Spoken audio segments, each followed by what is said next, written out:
Nice fucking display picture, Robbie. I don't know which one it is. It's you with like 3 guys and 1 guy's hugging you from behind. It's very intimate.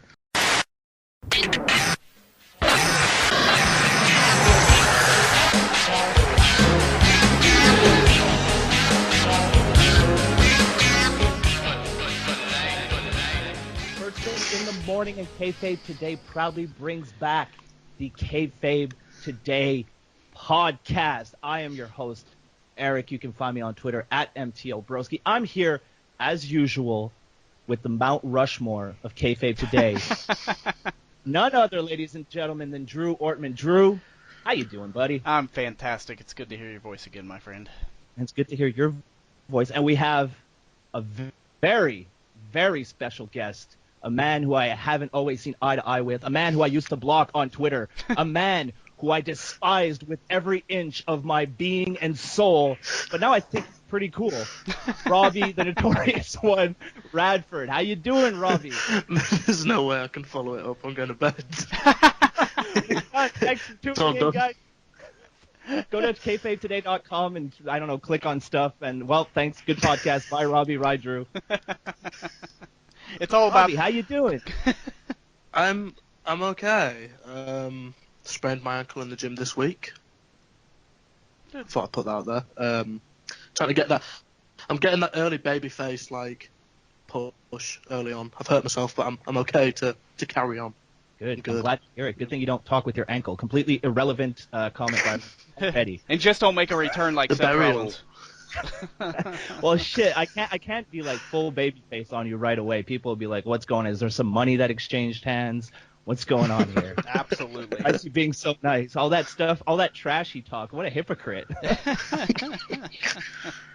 All right, boys, so we're in the thick of it right now. I think it was a perfect time to relaunch the podcast because there's a lot going on. Royal Rumble, the road to WrestleMania, begins this Sunday.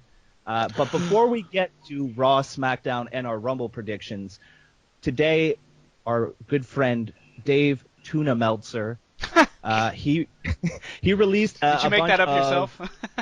Right on the spot, right on the spot.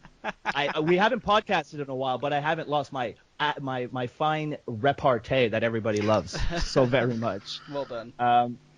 Thank you. I mean, anytime you want to compliment me, feel free to tell me to stop talking, and I'll gladly take your compliment. Dave Tuna Meltzer put out a rumored WrestleMania lineup, and we're going to quickly go through that. Now, this is all speculation. Nothing is really that confirmed. But looking here, right off the bat, I'm going to start with this one because this is the big one. This is the one that a lot of people are going to be wanting to hear about. We got The Undertaker versus Roman Reigns. No. I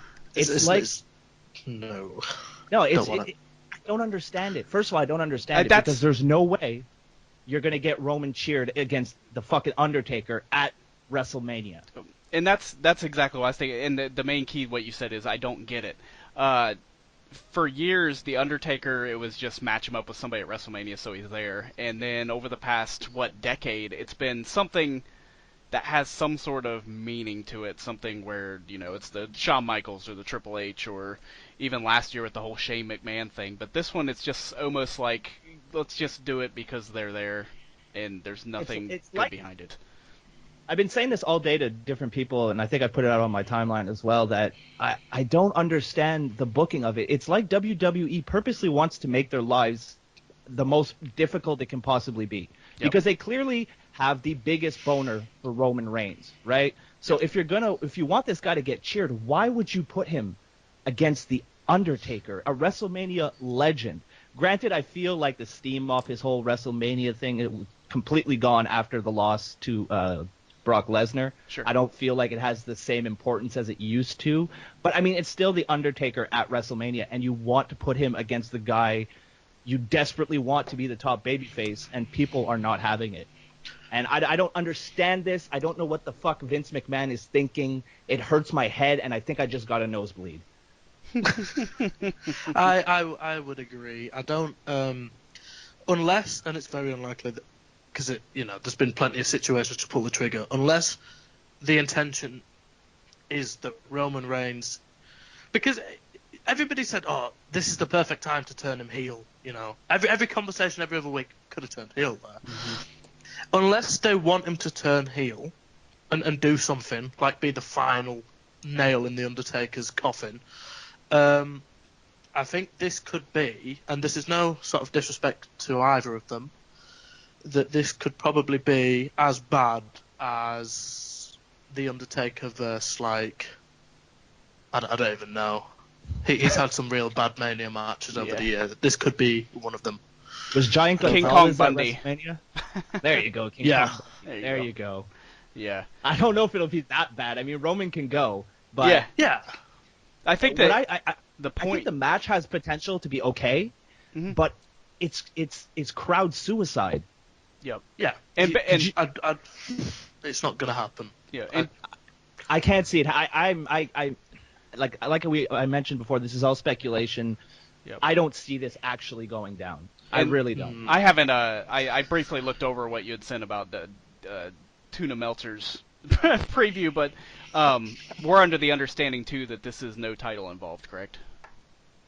Yeah, well, I would. it's not specified. It's not specified in the article, but I don't think Because so. that would be such a waste. I think that would just, sadly, even though Roman and The Undertaker are two top stars, I think that would just hurt whatever title they would try to get involved with it massively. I can agree with that. Yeah. So, Yeah. Okay. And here, so I mean, because it's speculation, I don't want to spend too much time on it. I just did want to cover it. We'll move on to the second match, which is equally as puzzling to me. We have AJ Styles, one of the best wrestlers in the world, and you think, let's put him on the showcase of the Immortals, the big dance, the Super Bowl of wrestling. Let's have his opponent be fucking Shane McMahon? Yeah. What? It's like they don't want us to tune. Like, obviously, you know the people that say, you know what, I'm not tuning in. I'm not tuning in on Monday. I'm not watching Raw. Like, I will probably still watch it, but AJ is without a doubt the best worker in the company by a long way. Agreed. Yeah. Well, I mean, until Hero eventually comes up and becomes the, you know. Yeah. But why? Yeah. You know, like. Why? Now, this match, I believe it'll happen more than the other match because the seeds have been planted, especially after SmackDown this week with kind of AJ complaining about not being on the poster, and we'll get to that eventually. But with his complaints, he directly blamed Shane McMahon, not Daniel Bryan, you know, nobody else, directly Shane McMahon. So if this rumor coming up, this seems more plausible to me because the seeds have been planted. And you know, the crazy part is the previous rumor before this was going to be Shane McMahon, Dean Ambrose, which I was okay with that for the fact that if you got to get both those guys on the show, at least you're not wasting any talent by putting those two against each other. That can go in the pre-show as well. Yeah, and right. I don't have. And I would actually prefer Shane versus Ambrose because then I wouldn't have to watch another fucking Dean Ambrose match. So I'd be happy. McMahon, I know you're listening. We've proven that in the past. When Elliot predicted the Cesaro and Sheamus tag teaming together. We know you listen. Give us Shane McMahon, Dean Ambrose. Give us Shane McMahon and Dean Ambrose. Put that shit on the pre-show so I don't have to get, you know, all upset watching another fucking Ambrose match. All right? All right, moving on. Yep. Next up, we're not going to talk too much about it. Goldberg versus Lesnar. That seems pretty clear-cut. Triple H versus Rollins. I would say after Monday. That definitely seems like it's going to go down. Yep. We got Jericho versus Owens, which would be a fantastic match. Potential match of the night. Yep. Big Show versus Shaq, which 10 years too late. Dude. No kid knows who Shaq is. We'll bring this up probably even more during Raw, but I was when we talk about Raw, but I was thinking, you know, it's Shaq, Big Show, okay, kind of cool. But after I saw Big Show on Monday night, holy shit, that's gonna be awesome. He's on the juice. He's hit that juice so hard. He's on the juice. He's never been in that good a shape in his career. Did you see that picture that he sent directly to Shaq? No. The dude has a six-pack. Oh yeah. He. I mean, props to him. He looks like he's in the best shape he's been since he was in WCW. I mean, good for him. I'm just glad he'll be able to move, and move well for a little bit.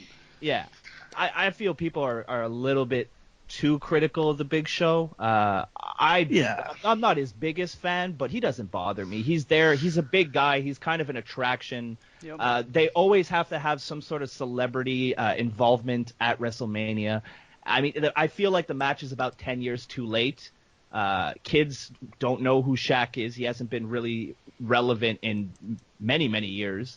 But you know, what are you going to do? McMahon loves the celebrities, and I know at least he's going to get in the ring. It could be something interesting.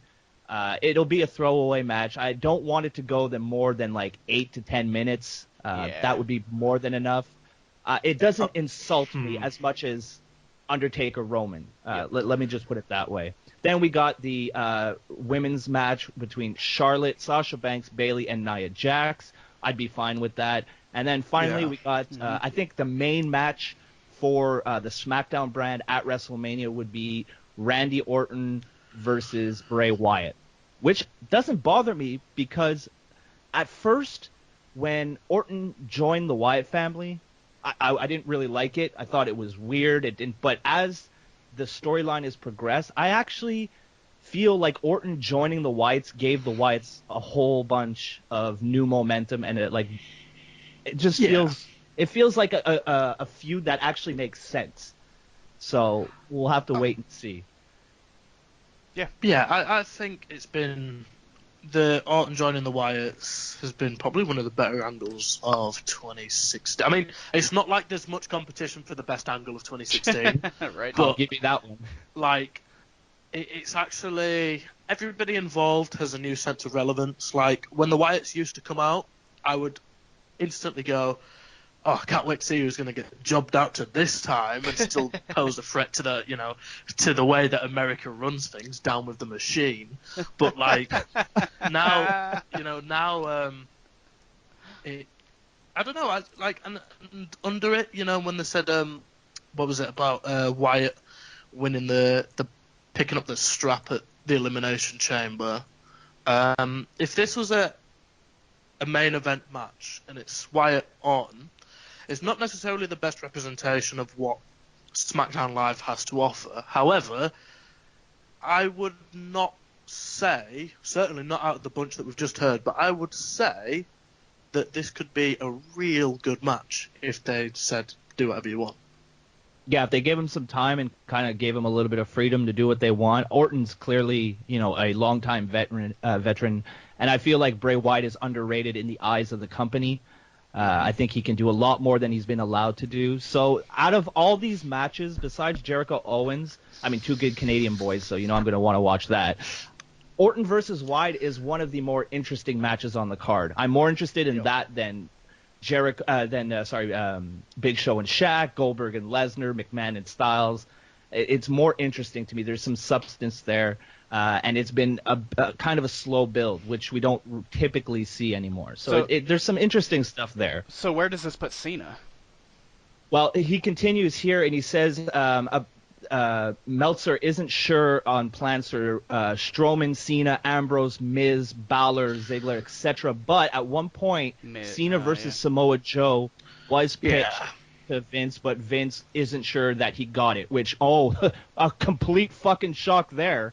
That would be so awesome. I would be. There's not many sort of... And this is a testament to how WWE cannot build stars. Mm-hmm.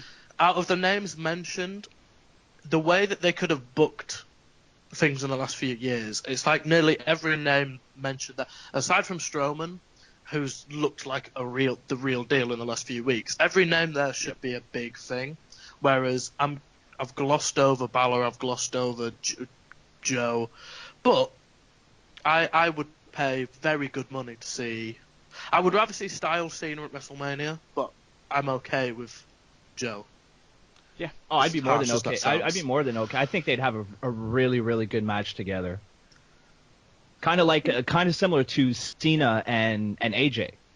The kind of the indie guy against the corporate machine, so to speak. In Samoa Joe being the indie guy versus Cena, who's the big guy with the machine behind him, right? You could build it that angle, or you could just be like Samoa Joe is just he's had enough of Cena at top. There's so many things that you could do with these two. and they're both very, very competent in the ring. I mean, more than competent in the ring, I should say. So it'll be interesting to see how. I think the Raw and SmackDown after the Royal Rumble will be very telling to see where the company is kind of going. Sure. But I could be wrong. They could write it, the Sunday of WrestleMania and completely change the card. I don't know what the fuck they do in that company. It's a head scratcher. But that is the speculation we have so far as pertains to WrestleMania. So, not a fantastic card. There could be some very good matches, but we'll have to wait and see. Mm-hmm. Shall we speak of the most exciting show on cable television? Flagship. The flagship. Yes. Yeah. Let's talk about some Monday Night Raw. Yay! I no longer, shades. Oh shit! I can't remember his name. I no longer like it Raw. You know more. No, I've been. So, I mean, Raw kicked off this week in the best possible way. A Roman Reigns promo. Jesus Christ. This is 2 weeks in a row now that they start off with a Roman Reigns promo, and they're not doing the guy any favors. He's not the worst on the mic, but he's very, very far from being the best. Yeah. It always just feels... It never feels right. I don't even care. Even if he has a good promo, I'm still sitting there cringing. It feels so scripted. It feels so blah. Like there's no emotion. It's very robotic. I'm the guy. I'm going to kick your ass. I'm going to take your licorice-looking title at the Royal Rumble. Like, jeez. Did he say that? Put some heart into it. Well, close. It was almost word for word. Almost I missed the licorice part. Tell. I didn't know. You can't tell, but I was doing the quotes, with my fingers. Oh, gotcha. Yeah. Oh, yeah. So give me a break. Give me a break. I'm used to shooting videos. Hey, right? a video podcast maybe in the future. We'll talk about that at some point. That would be very cool. I would like that. With Roman Reigns, right? And I've been like, maybe not so much the number one ultimate Roman Reigns defender. I would give that crown to Elliot, who we all miss very dearly. Hi, Elliot. I love you, Elliot. Come back to the podcast so we don't have to have Robbie on anymore. I'm just kidding. but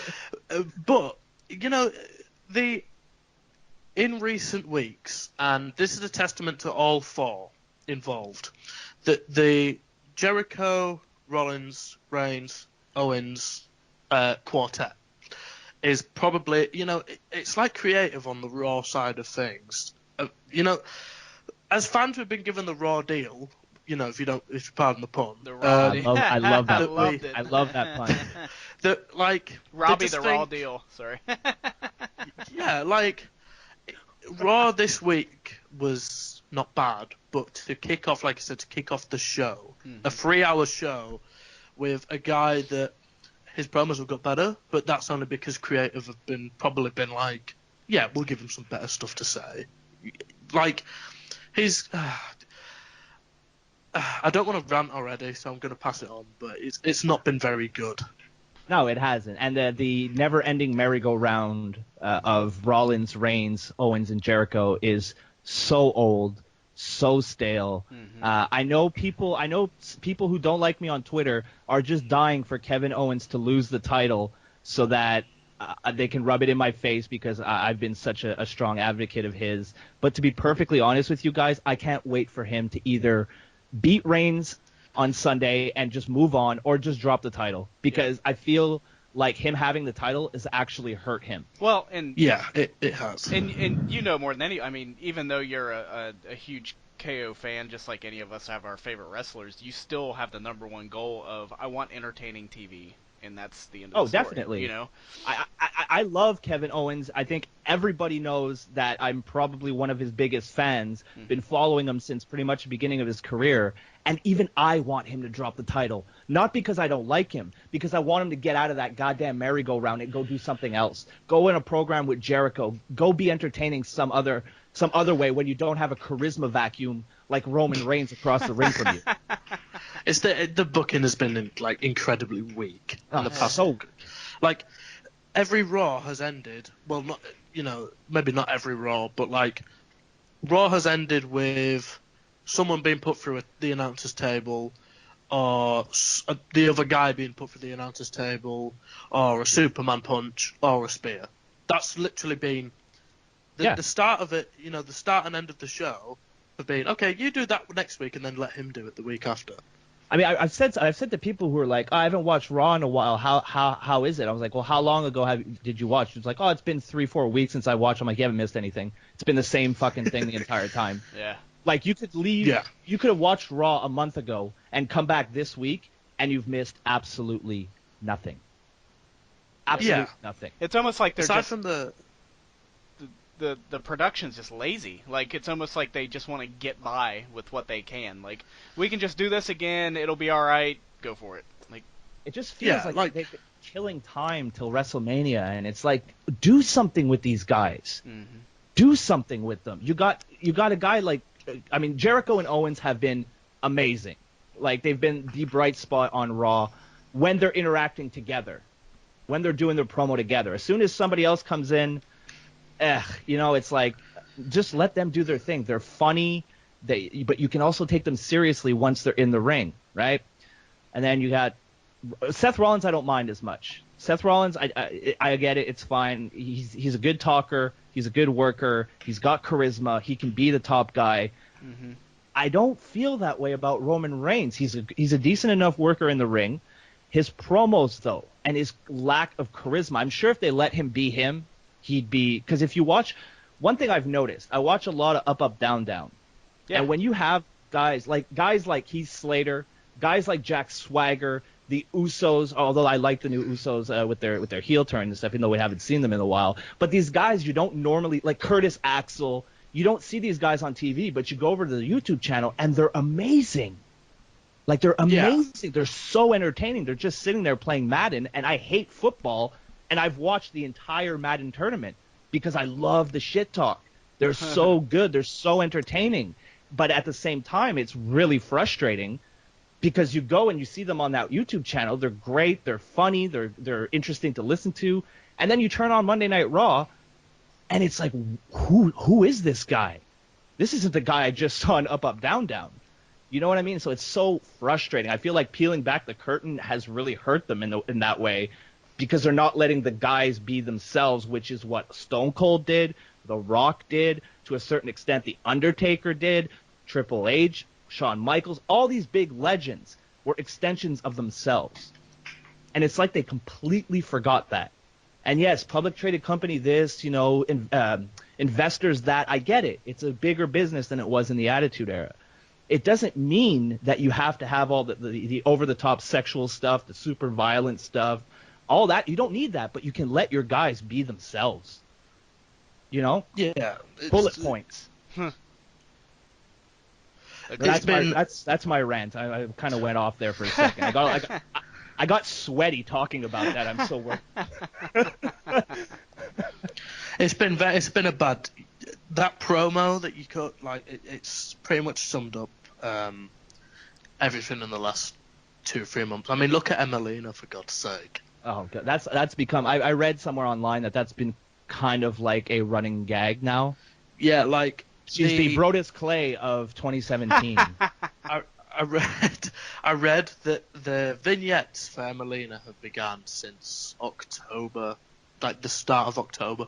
Yeah. So and also that's been the same time that Roman Reigns has been involved in this storyline, it seems, and it's gone on and on and on. I'm done with Raw's main event scene. Oh yeah, completely. And it's a shame because there is some very big talent in that main event scene. They're just being very poorly used. But, I mean, if we keep ranting on this, we'll never get through this podcast. So Reigns makes his way to the ring, discusses his match with Owens at the Rumble. The Shark Cage, of course, is ever present. Jericho and Owens come out. They interrupt. They have a little bit of banter back and forth. Then Owens offers up Jericho to Reigns for a rematch for the U.S. title. This could all have been done in about 2 minutes. It took about 15. It was long. It was boring. And that's it. So from there, we go to our first match of the night between Cesaro and Gallows. Anybody have anything to say? I like both tag teams, and I've said this in the Rumble preview. I like both tag teams, but it's just everything comes off as so contrived. Like I've not enjoyed. No, I like Gallows. I know Anderson's the better worker out of the two, but like the singles matches have been. This has probably been the best tag team angle that Raw have had now that they've got the New Day out of the picture. I agree. For a long time, like the club should have won it a long time ago, and I'm glad that they're finally building towards that happening at some point. Like this match was great. Mm-hmm. I enjoyed this match far too much for what it should have been. So I was very happy with that match. Yeah. For a tag team feud, I'm glad to see that the club is being taken a little bit more seriously. They've been complete geeks basically since the brand split, losing all the time, kind of looking ridiculous while doing so. So it's nice to see them maybe be taken a little bit more seriously because they are very good.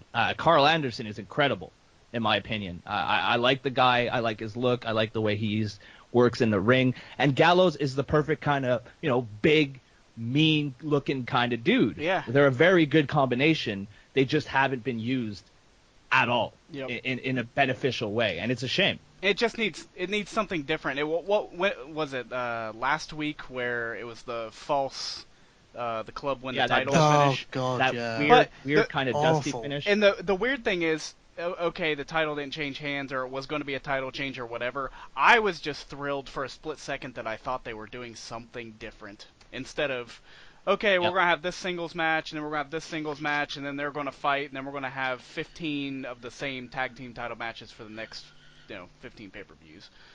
Like, it was just something different. The one thing I didn't understand is that, the dusty finish thing, you're meant to feel sorry for the team that got screwed out of it. Right. Exactly. Why did they let Gallows and Anderson give us the sort of, oh shit, didn't win? Right. Like, if they're the heels. Right. Apparently. No, I don't think I don't think they know who the heels are. I think that's the problem. I definitely, and I strongly believe this, it's a case of too many cooks in the kitchen. The left hand isn't talking to the right hand, and they just send these guys out there, and nothing makes sense. And I honestly, truly believe that they think that we're dumb and that we won't pick up on this. But wrestling fans, when it comes down to analyzing and looking and scrutinizing professional wrestling, they are incredibly smart. We know what's going on. We can see through your bullshit, and we're going to call you out on it each and every time. What they're doing at this point is essentially, I think, is they have a sheet of paper in the back amongst all the writers and producers that has 15-minute increments listed, and all they have to do is figure out how to fill those spaces. I definitely see like this giant whiteboard, right? And they have all these little magnets. And they just stick the magnets like it's fucking preschool. This goes here. Yeah. That goes there. This is Kevin Dunn. Yeah, exactly. Exactly. As Jim Cornette calls him, that Bucky Beaver looking motherfucker. Yeah, like thank you, fuck you, bye. It was just like the past couple of weeks in general, to throw a blanket over all of Raw, has just been, this week was the go-home show for the Royal Rumble. And I was thinking, I turned off the TV at 4:30 in the morning, thinking, I don't want to watch the Rumble. Yeah.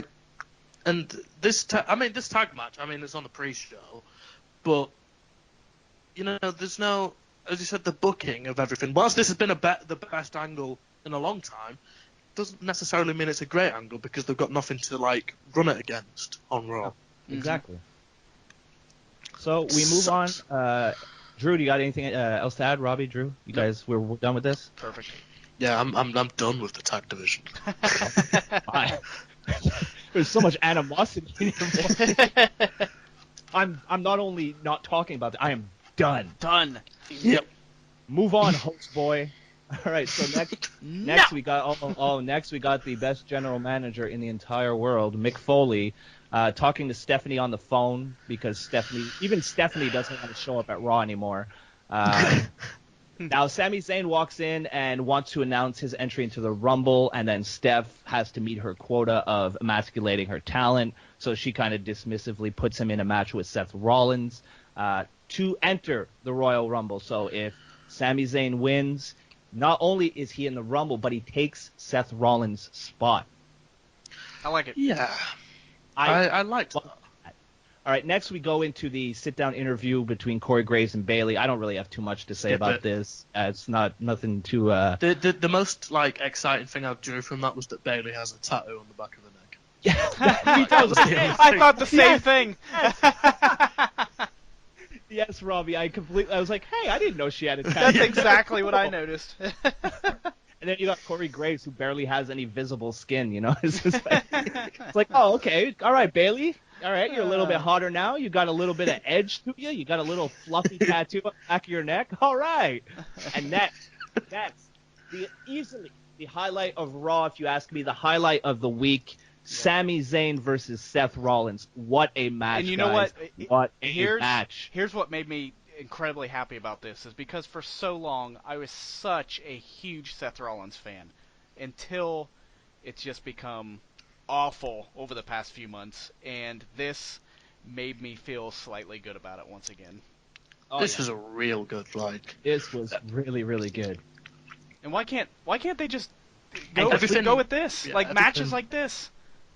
Keep it going. Have more matches like this, more action like this. Yeah, fill your fucking 3 hours with more stuff like this.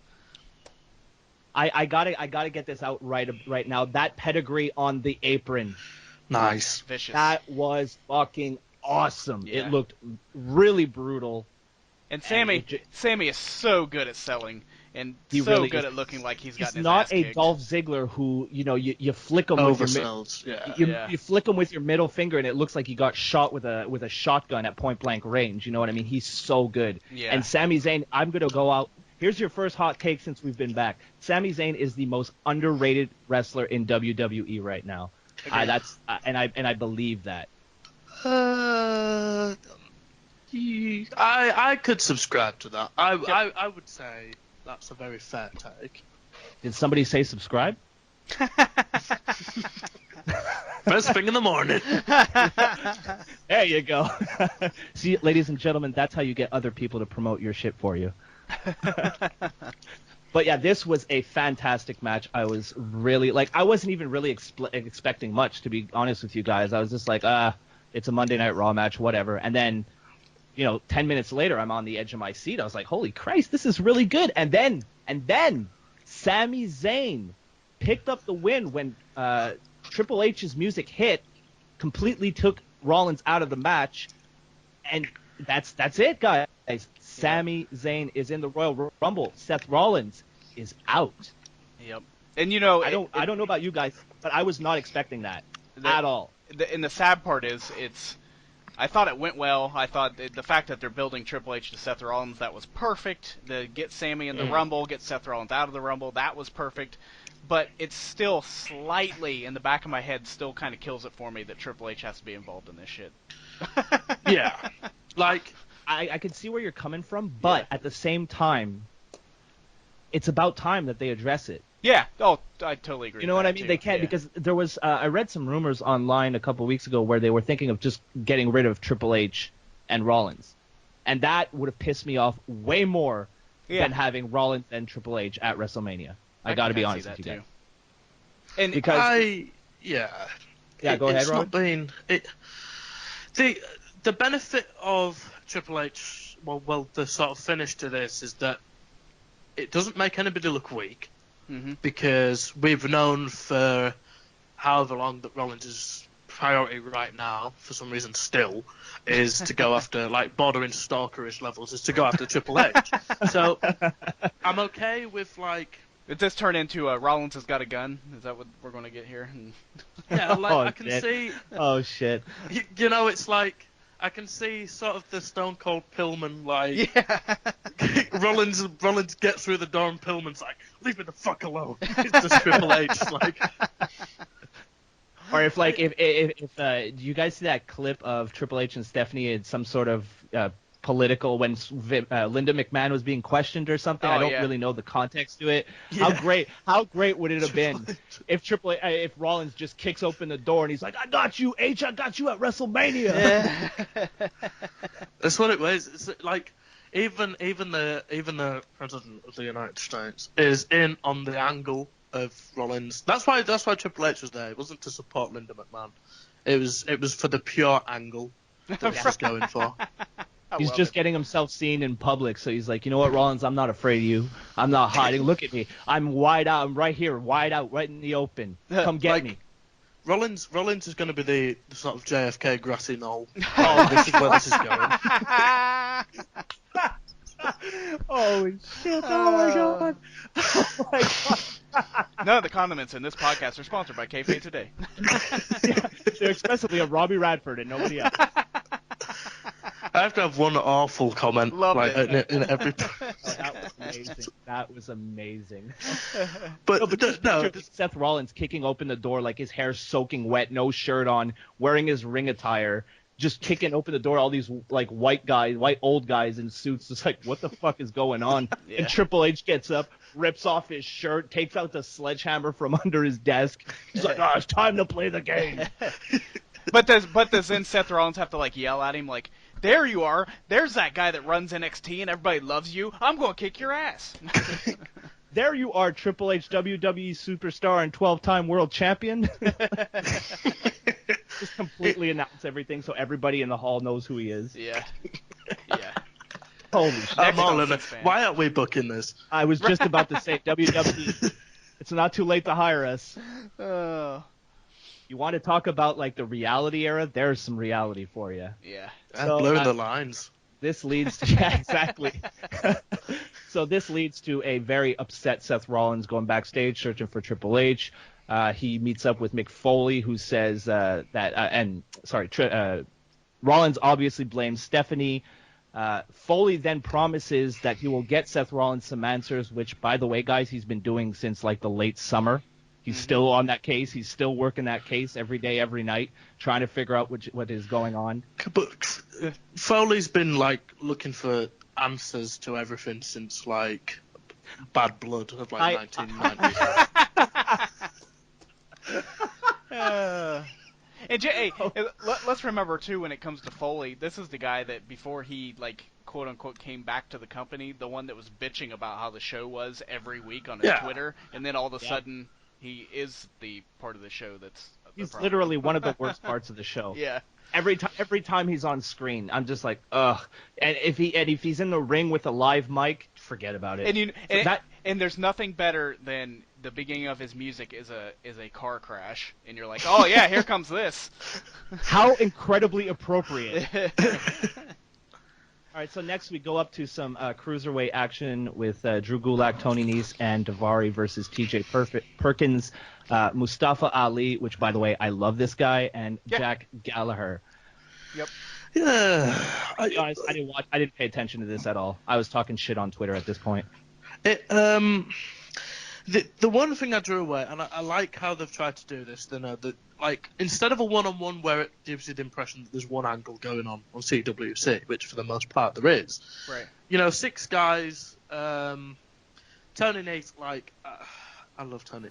Tony Nese is like everything that I want to be, and he's just got like the match itself was okay, but I don't know. It didn't really do anything for anyone. I will say this, though. The introduction of Mustafa Ali kind of playing up the racial tension in the United States and how people judge him before even really getting to know him and all this, I like that. Yeah. Because it's very current and it's very true. And I agree with him. Yeah, 100%. Have you seen him reply to people on Twitter? No. Yeah. He gets a lot of... He gets a lot of, less than friendly tweets, basically from people calling him a terrorist and shit like ignorant fucking stupid shit. You know what I mean? And he just shuts them down. And I really respect this guy and his whole gimmick, his whole like I'm gonna prove you guys wrong and all this type of thing. I can get behind him. He's the first guy in the entire cruiserweight division that I personally feel that I can get behind. Oh, Omega Watch has concluded, by the way. Oh, okay. For those.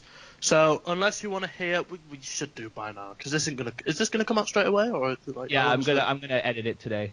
Get it out tonight. Okay, so Omega's staying in New Japan, which is why I'm not in tears. Good. So he's staying there. We think for the reason that he's gonna maybe build a bigger package deal. He's gonna angle with Ibushi this year, and the Bucks and him will come eventually. If I was him, I would have done the exact same thing. Stay away from the WWE as long as you can until they offer you that huge paycheck. Well, he made a huge slap in the face comment as well, saying that nothing. Like he said, New Japan need me a lot more than WWE do. Huh. Now, is that more do you think that's an actual a legit comment, or is that him being the guy from the Bullet Club?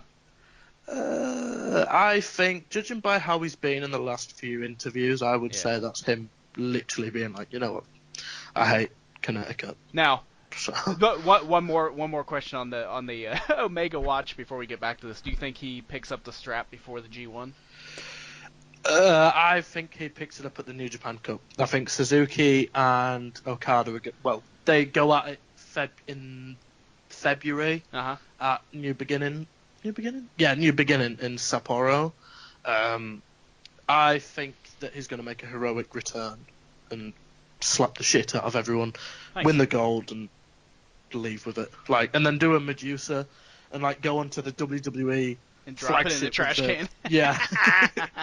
That was awesome. Well, and for everybody listening, for your best New Japan coverage and more on all of this and reviews of all the shows Robbie is mentioning, kayfabetoday.com. I love it. Mid-show the plugs promo. Have been. Love it. I love it, guys. And since it's not always me plugging my stuff, I won't get shit for it. You'll get shit. Don't worry. Oh, yeah, I'm sure I'll say something, or I've already said something that's upset somebody somewhere. Yeah, I'll let you know about it first thing in the morning. I'm so glad we brought you back. This is paying my dues. Yeah. Oh, my God. Okay, so, the winners were T.J. Perkins, Mustafa Ali, and Jack Gallagher. Yep. Great. Nice. Really fun. Then we had New Day killing some time because they got nothing else to do after they lost the titles. I'm done with that. They went on to announce that they're going to be in the Royal Rumble. Enzo and Cass interrupt them. They announce they're going to be in the Royal Rumble. Then Lana, Rusev, and Jinder Juice Mahal interrupt them. And this led to some garbage. And then Titus O'Neil, because, it's not a shit segment until you throw Titus O'Neil in there. Oh, I've just remembered where this is going, actually. So, yeah. And then finally, Braun Strowman comes out. Best worker in the biz. Braun! Elliot's favorite worker. Yeah. And then, so this, everybody announces they're going to be in the Royal Rumble, blah, blah, blah, blah, blah. Nobody cares. So this was all basically to set up the New Day, Enzo and Cass versus Rusev, Titus O'Neil, Jinder Mahal, and Braun Strowman. Oh, good. Everybody who's ever read any of my reviews or have ever listened to this podcast, they know how much I love 8-man tag matches. What a thing. I would say that they've been better 8-man tag matches, but because of at first when this segment first began, I was thinking, oh my god, they're finally doing Enzo and Cass versus New Day. This is great. They finally saved the division, and then everybody else came out. And right. It was I think this is one thing. This is the point of the show I took that when I heard somebody say 8-man tag, I was like, oh, sandwich. Yeah, definitely. Definitely. I don't remember what I was doing, but the only thing I remember from this match is Braun Strowman fucking killing Enzo. I remember that very vividly. Yeah. I love that. He took that flip bump off of running into him so well. Oh, yeah, he really did. So in the end, it was Rusev, Titus O'Neil, Jinder Juice Mahal, and Braun Strowman defeating the New Day and Enzo and Cass. His name Ginger. Sorry. After the match, now after the match, none other than the newly jacked up, looking great Big Show makes his way down the ring and has a very intense stare-off with Braun Strowman. Now that was a lot of humanity in one wrestling ring. Yeah, I like this. How did he get that kind of shape so fast? I mean, I know he's been off TV for a little while, but Jesus. Been hanging out with Jinder. Yeah. They there's if you can find it on Twitter somewhere, there's a picture of like a stare off between Big Show and Strowman from like 2016. Yeah. And both of these guys are looking pretty bigger than they are now. And then compare it to now, and it's like the wellness policy's gone straight out the window. And it's I love this. I wanted them to do something, but I'm glad that they didn't, because I like the tease. Like, because now it feels like going into the Rumble. Yeah. You've got the everybody knows that Goldberg and Lesnar are going to clash, but when Strowman and Big Show clash in the Rumble, that ring's going to break. Yeah. It's just going to be the, they do it once every, 5 or 10 years where they have that match where they both go off the top and the ring breaks. And yeah. Yeah, okay. Yeah. It falls over. Because they know that the fans, because they know what audience they're appealing to. Like, everybody on Twitter is going to go, seen this before, but everyone in the arena is going to be like, oh my god, it's happened. Yeah. So they can do it. I'll give them this. They've done it before. They've used it, but they haven't used it that much. They've used it a couple times. Yeah. When you're there, that must be a really cool fucking thing to see. Yeah. I mean, it's not as good as... Twice? It's not as good as... it was... the first time was Lesnar and Show, and the second time was Mark Henry and the Big Show. And there's always the Undertaker with his lightning power and Kurt Angle falling over in the ring. Oh, right. God, yeah, but that was magical. That's not the same thing. That was magical. Wrestling is real. Real people, real magic. All right, so up next we got a U.S. Championship match between Chris Jericho. And from now on, I'm not calling it the U.S. Champion. I'm calling it the Canadian Champion. I desperately wanted him to come out with just like a Canadian sticker slapped on. We need Lance Storm. On the title. Yeah, exactly. We got the Canadian Champion Chris Jericho versus Roman Reigns. Yep. Stop this shit. Stop it. Hey, stop it now. Speaking of that title, have you guys seen the rumored mock-up for the new IC and US no, title? I haven't. I know. Don't touch the IC title. Do not touch that belt. That belt is the best. It is. You're about to be very disappointed. Yeah, you're going to be disappointed. I have no doubt. I'll send it over to you while we're talking. Okay, cool. Yeah, because I'd like to see that. I don't want it to have. I love the Intercontinental title. I think it looks so good, especially with that white strap. Like, if I had the money to waste on a replica belt, I'd go for that one. That or the Steve Austin Smoking Skull title. I always thought that was a cool belt because I'm a fucking mark. Yeah. So there's nothing really great in this match, to be honest. It kind of went back and forth for a while. Reigns looked like he was going to pick up the win, but Owens left commentary and went to attack him and save Jericho. So basically Reigns won, but it was via DQ. So Jericho is still your champion. After the match, the shark cage that was hanging ominously above the ring, I hate this stipulation. I hated it when they did it at NXT a few months ago, and I hate it now. The shark cage magically lowers. They put Roman Reigns. Oh my god! It was so dumb. They put Reigns into the cage. Owens looks like a complete fucking jabroni, not able to, wrap a chain once around a door and put a lock on it, which should take exactly 10 seconds. Yeah. Reigns gets out, beats the crap out of Owens and Jericho, puts Owens in the cage, and then raises him. Raises him up. This was funny though. Jericho hanging on onto the cage, just hanging there, and I thought the Superman punch from him hanging, I thought that was a cool little spot. But yeah. Every once in a while they have something, like a little cool. bit of cool. They're like, here, a bunch of shit. Here's a little dash of cool. You guys can't tell, but I'm doing like as if I'm throwing spices into a pot or something. It's like bleh. Here's a little bit of cool for you. Bleh. Yeah, I'm glad for this stipulation to go and to die. And like, I didn't like it the first time when I saw the whole Sting and RoboCop thing. I didn't like it then. Oh God, yeah. You know, Christ. and I just, why? Like, this is another example of WWE thinking, look at these fucking marks get angry about this. Let's keep this there. Like, it's not needed. They could just ban him from ringside. They could just do whatever. Right. And we've seen this match so many. In fact, I've angrily ranted about this in the preview that I'll bring up later on. But oh I my just can't God! wait for this. Oh, I just saw the new titles. Fuck me. Are you fucking kidding That's me? still rumored, but I can believe it, knowing them.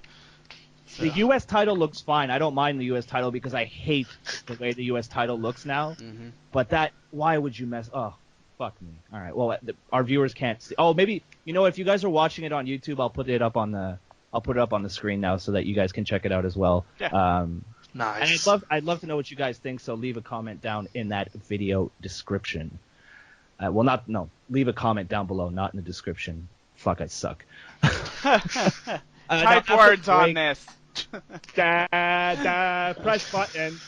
After the break, we find out Owens is released from his shark cage, and now we find out that Owens versus Reigns, because the shark cage wasn't goofy enough. Let's just add another stipulation: no DQ at the Royal Rumble. Yay! Now we get Corey Graves interviewing Charlotte, but just like Bayley, whatever. Yeah, I didn't. Even though I think that Charlotte's the best worker that the WWE have in terms of women's division. Yep. Still didn't tune in. Don't care. Up next, we have Nia Jax versus some chick named Raylyn. Never heard of her. Beat the shit out of her, and that was that. I mean, exactly how it should have been. Yeah. Yep. So after the match, she dedicated her win to Sasha Banks' recently deceased career. Banks then arrives using a crutch. Sasha Banks attempts to attack Nia Jax with the crutch, sends her to the floor, and hit a Meteora off the apron. Yeah, this is what pissed me off, right? This is what pissed me off. Shoot, Robbie, shoot. Shoot, Robbie, shoot. She's had a knee injury. She was wearing a knee brace, and the Meteora, she lands knee first from a reasonably high height. Yeah. Guided by Nia Jax, of course. Knee first onto the ringside, and I'm thinking, you could have cross-bodied, you could have done anything else, but where's the? I'm not trying to get to cornet levels of what the fuck, but that was a pretty good cornet. That was really good. It's one thing that I. Can you say thank you, fuck you, bye? I can't remember how he says it. But thank you, fuck you, bye. Thank you, fuck you, bye. It sounds like a dignified cornet. It's been the logic behind it. I don't know why, but it was the one thing I picked out about Raw that I tweeted a friend and I was like, "Did you just see that?" And I felt like I was. Oh, it was just again. I'm done. I'm done with Sasha Banks as a face. She needs to she's terrible. Disappear into such potential that just got ruined again. When I think Sasha Banks, I think of NXT Sasha Banks versus Bayley, and I think it was the Iron Woman match where she made Izzy cry. That is my favorite Sasha. I was like, because I can't stand that little girl. They always show her on TV. Oh, Erik, stop cyberbullying. Fuck you.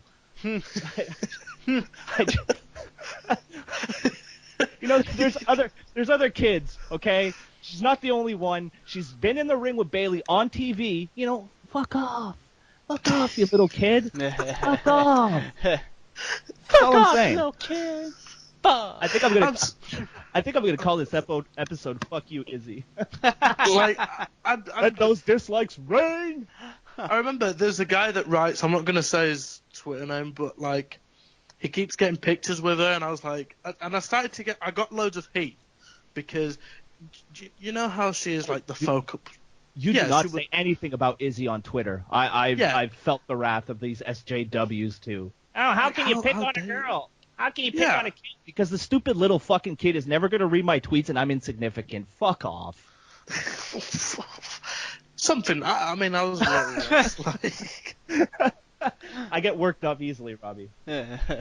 You should know this better than anyone. I was hoping that actually at one point in regards to Izzy that she like sided with Sasha Banks and like bricked Bayley or something, and it never happened. That would have been interesting. Mm-hmm. And like, yeah, because I remember as well my dislike, but because I said I hope Asuka like just chokes her out at ringside. Oh yeah, but I went too far. Oh, okay. Yeah, but I mean wrestling's a work, so it could have been. Well, so is my character. So is my character on this podcast. Yeah, it's all work. Relax. Yeah. So that was. I mean, it moves their feud forward. So I guess there was that. Mm-hmm. Up next, we got another Emelina promo because she's never actually going to debut. She's just, that's it. She's fallen. I hope that we find out that she's been released like next week. Oh my god! Like Emelina never. How long is this makeover taking? Because she wasn't ugly. She's not ugly. So how much of a makeover did she need? To just set back the women's division 10 years. That's the one thing. I have no problem with Emma. I like her. I've always kind of liked her. I liked her little arm wavy dance. I thought it was fun. Her stuff with Santino when she first came out. Let's ignore that. That never happened. Yeah. But when she went heel, it was fantastic. Yes. Oh yes, yeah. Yes. Mm-hmm. With Dana. Yep. Oh yeah, she hasn't been on TV in a while either. No Dana Brooke either. I mean, it's not a big loss. I'm just saying. I hadn't even noticed. So I mean, they gotta have the same matches every week, so they can't have these people on there. That's God forbid. God forbid they push new people. So I mean, the never-ending makeover of Emelina. I have a feeling. You know what I would really like if she re-debuted, but they took someone completely different. This was one hell of a makeover, guys. Yeah, I wish it comes out and it's like Ember Moon. No, just But the thing, the only thing about this Emelina character that bothers me is every one of her little vignettes have been her frolicking on the beach in a bikini, her being really scantily clad, just very little clothing and all this. And you've been pushing this women's revolution. We want to take women seriously and all this. And then you have someone like Emelina who's basically just, let's be honest, she's there because she's got a nice rack. I'm not saying that's she's not talented. Yeah. That's what I'm not that came out. I'm not saying she's not talented. I'm not saying she can't go in the ring. All I'm saying is you're pushing her as eye candy. Yeah. Yeah, she's eye candy and nothing else. And it's just so contradictory to everything they've been pushing for this whole women's revolution nonsense. And I mean, I have no problem with women playing a more prominent role on the show. I think it's a good thing for the product overall. But it's so contrived. Maybe it'll be her and Eva in a stable. Oh, I would love that. Red and gold, y'all. It didn't work with Summer, but let's try it with this fucking broad. Anyway. I'm sorry, ladies. I didn't mean to call you broads. Let's all not say anything to let it linger there. Thanks, guys. Up next, moving along before my channel gets terminated, the Cruiserweight Champion Rich Swann versus Noam Dar with Alicia Fox. Alicia Fox. Alicia Fox. Vince. That's clearly Vince McMahon's little inside joke to himself because he's a fucking old senile man. Yeah. I didn't pay attention. I feel bad because I wish I could get into it, but as soon as I see those purple ropes, I'm like, nope. There's plenty of reasons why it's not worked, and the fact it's you know how nearly everything Cruiserweight is at the top of the hour, of the top of the second hour. Yep. It's not gonna. It's now, and also, and Robbie, you'd know this more too. It's when you see some of these people, especially guys like Tony Nese and Drew Gulak, and after watching the CWC and being fans of Evolve, yeah. Do you ever watch this and you're like, I would love this match if it was on an Evolve pay-per-view? I watched on the Wednesday, not on the Wednesday, on the Tuesday when it was the Cruiserweight, the show itself. Yeah.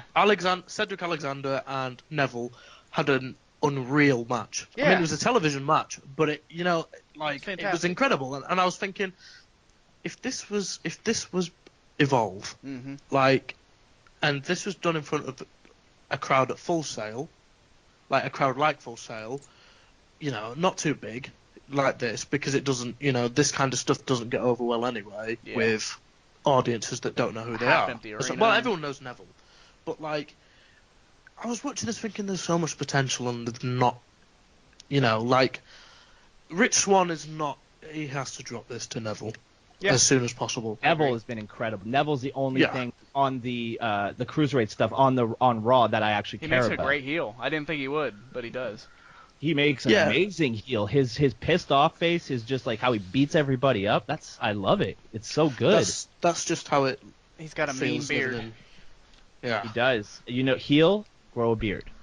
See, that's why I unblocked Robbie, because I shaved my beard around Christmas time, and that's when I unblocked Robbie, so I turned face. Now, as it's growing, Robbie, it's growing. If I wake up on this and there's a podcast that is released first thing in the morning, and it turns out that all my audio has been muted, I'm gonna be so It'll just be like me and Drew just like talking with these weird breaks of silence. We're just gonna put clips of Jim Cornette everywhere you've talked. Oh, what the fuck? Oh, what the fuck?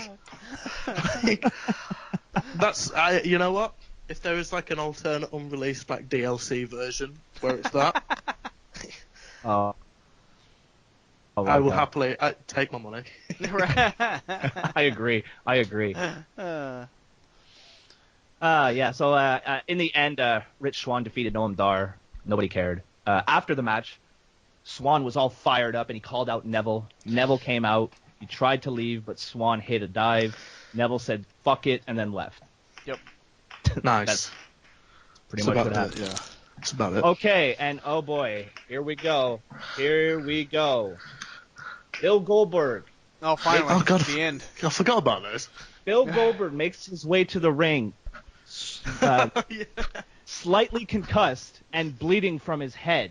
Now, the reason for this is because for some reason Goldberg feels the need to headbutt a locker or a door or something in front of him before every match to get psyched up. Personally, I listen to some good music. Maybe something, maybe a little bit of rock and roll, maybe like some gangster hip hop, something that gets you going, something that gets the blood flowing. Mm-hmm. But hey, to each their own. So he came out, and from now on, I said this to Elliot actually, from now on, I want every wrestler, if a wrestler doesn't come to the ring slightly concussed from headbutting some sort of hard object backstage, I doubt they have any love for the business. Now, did either of you guys hear Meltzer and Alvarez talking about this and like the science behind, like, now that he's older, these headshots into a locker are probably causing more brain damage than they were before? Yeah, and we got evidence by that later on as he made his way to the ring, because he restarted his promo even when he did it the third time, he still fucked it up, but he's like, I can't do it again. He's like, we're running out of time. And I loved his very noble attempt. It still failed, but it was very noble. He tried to blame it. Oh, you guys got me jacked up. No, Goldberg, you're fucking mildly concussed. You're bleeding from the head because you hit your own head on an object. Because I was walking down to he's walking down to the ring. I'm like, what does he have on his head? And I'm like, he's bleeding. But he hasn't done anything. Why is he bleeding? He needs to know that at his age now, that banging his head into things before and inhaling pyro smoke probably isn't the best thing for him anymore. Can you imagine if they ruled him out of the Rumble due to concussion? Oh my god! I would love that. You know what? I would too. That would be amazing. Big announcement: Bill Goldberg out of the Rumble, and then replaced by Gilbert. Oh shit! Oh my god! Gilbert versus Ellsworth, the big face-off. That's oh my god! Like comes out to like. Yes. Ellsworth as Lesnar comes out to his music with the shorts on and everything. Oh god! With a skinny version of Paul Heyman. Like, let's just go. All right, I'm getting absurd. WWE's phone number. They got to know about this stuff. Don't worry, Drew. I'll send them the audio. I'll send them the audio. Okay. They're like I'm in Stanford. I'm not Stanford. I'm in Connecticut during the summer. If ever you need someone to drop like a letter off at the front door of the Titan Towers, I'll do it. I'll take a day off camp. Are you getting called up? You getting called up to the NXT, Robbie? Well, you see, I've graduated from Ring of Honor. I'm working with Ring of Honor. That's what it is. Wow. I'm making my big life man. Omega-esque announcement. Oh, good. Okay, Robbie. Whatever you say. So, I mean, do we really have to go over this? Everybody already knows, it was Lesnar says, I'm going to win the Royal Rumble. Brock Lesnar comes out, and Heyman says, Brock Lesnar is going to win the Royal Rumble. They face off face to face. And then the Undertaker's dong. All of a sudden... Wait, what? And then all of a sudden, gong, and the Undertaker appears. His dong. Now, at this point, this is the point, unfortunately, on the illegal stream that I was watching their show. That's right, WWE. I don't pay for your network. It cut short, so I only saw Undertaker kind of appear, and then the stream cut. That was Did it. anything? No, that was pretty much it. That was it. Okay, so nothing of any kind of significance happened after that. No. They just kind of It stared was at each about other. 10 seconds, and then it was over. That was off. Yeah, it was cut anyway. Unless you missed the part where they said, don't forget to tune into the newest episode of Holy Foley. Oh, I did miss that, thankfully.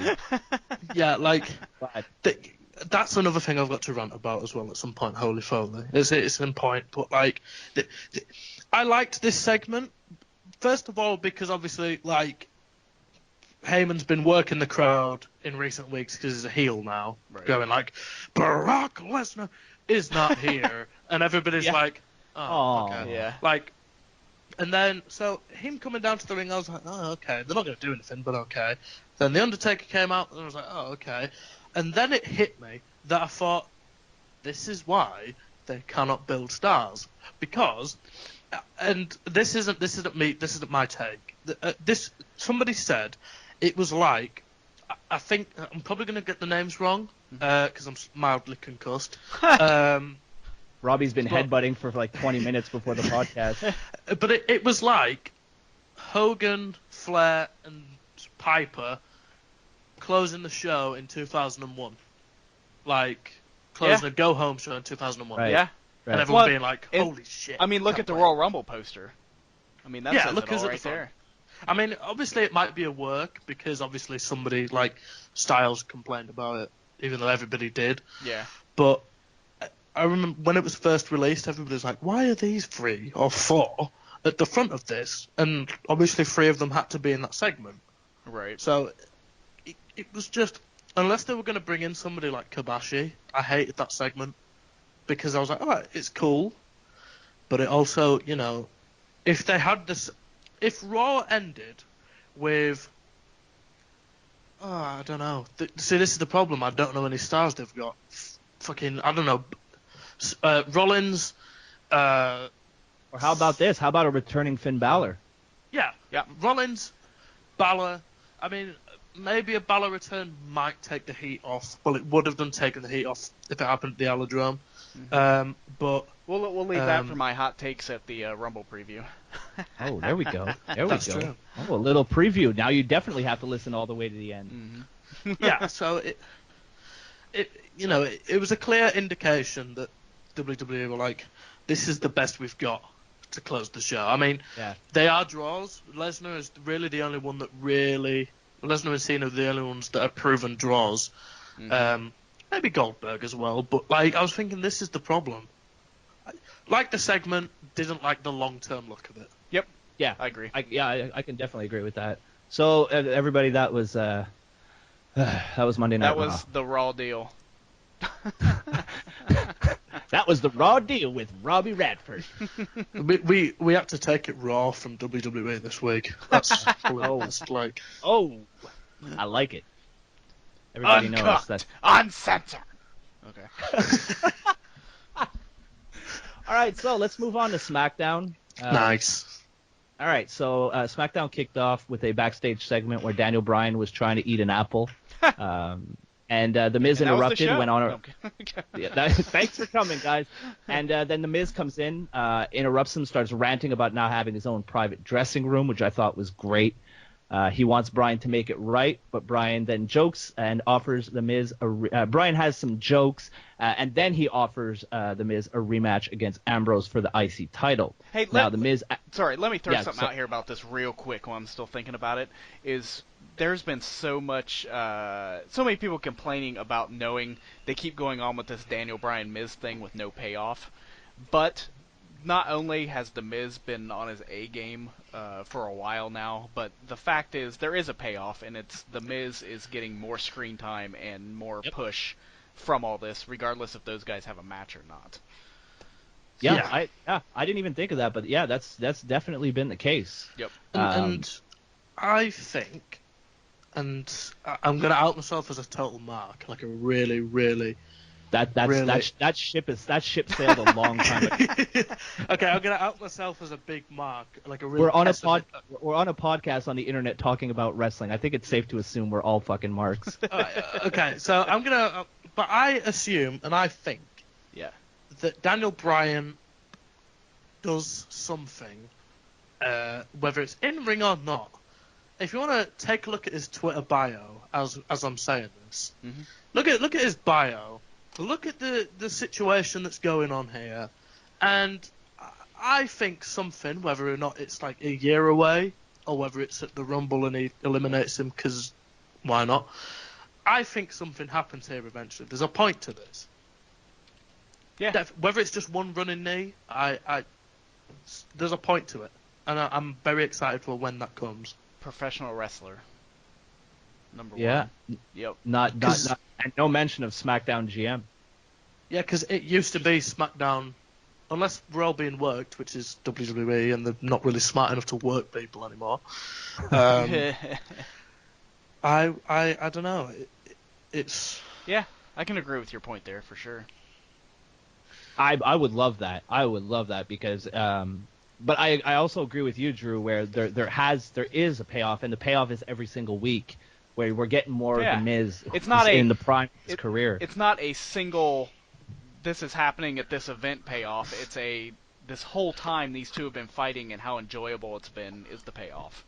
There doesn't have to be a single spot. And the fun thing about the Miz, to me, is I was his biggest hater. I couldn't stand the Miz, and I think he's one of the only guys to ever make me go from complete hate to being a complete mark for the guy.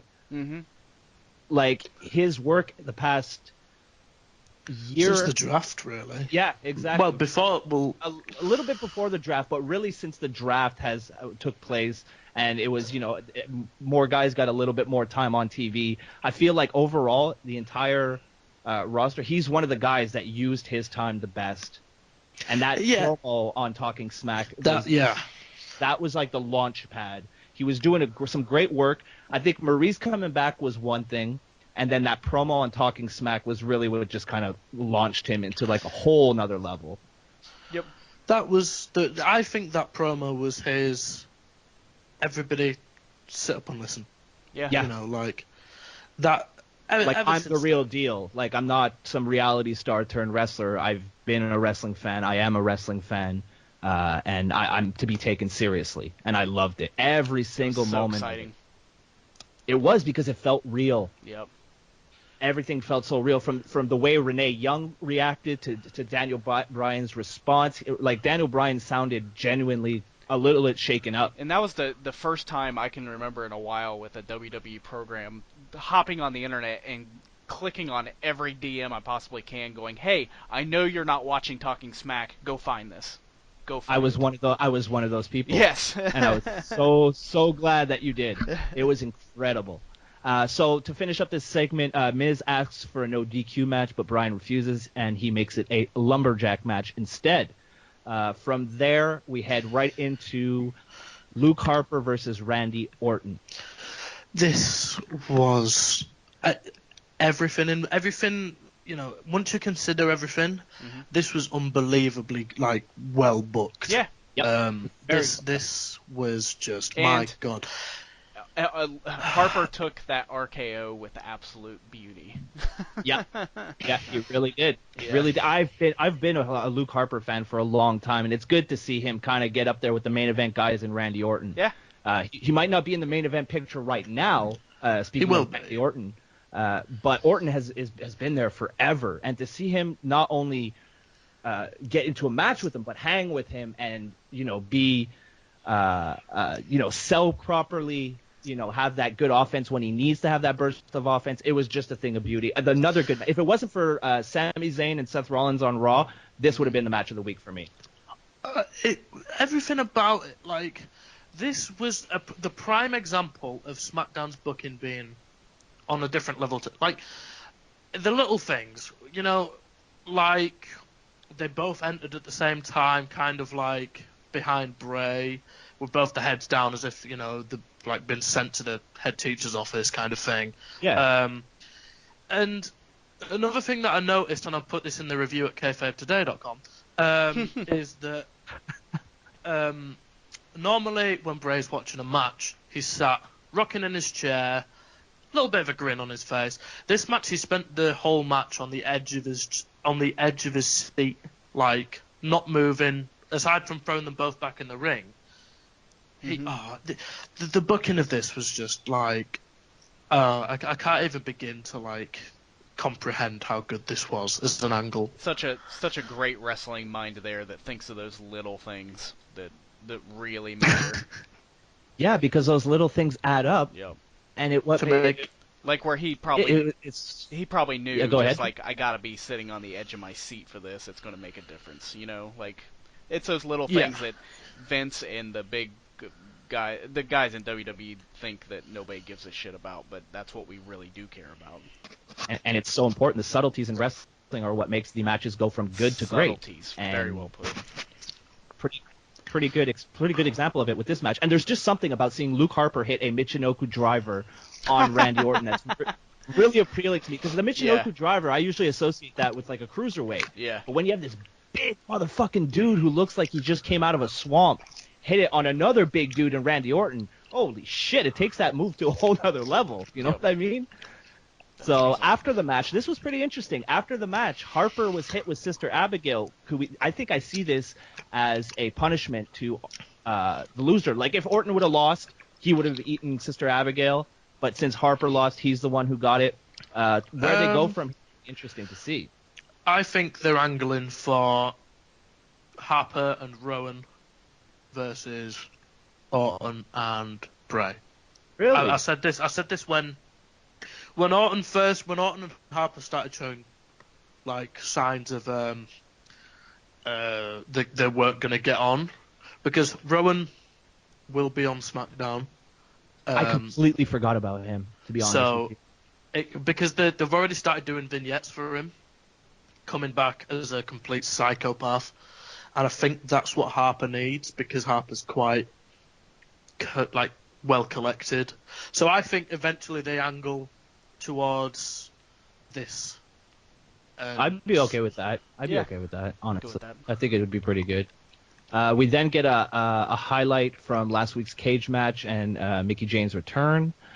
We get a Remember the Rumble video with Triple H, which, if you want to hear more about, go look it up on YouTube. It's from 2002. So, yeah. And then we had such a good segment here. I love this storyline. I love where it's going between Mickie James and who's being interviewed by Renee Young.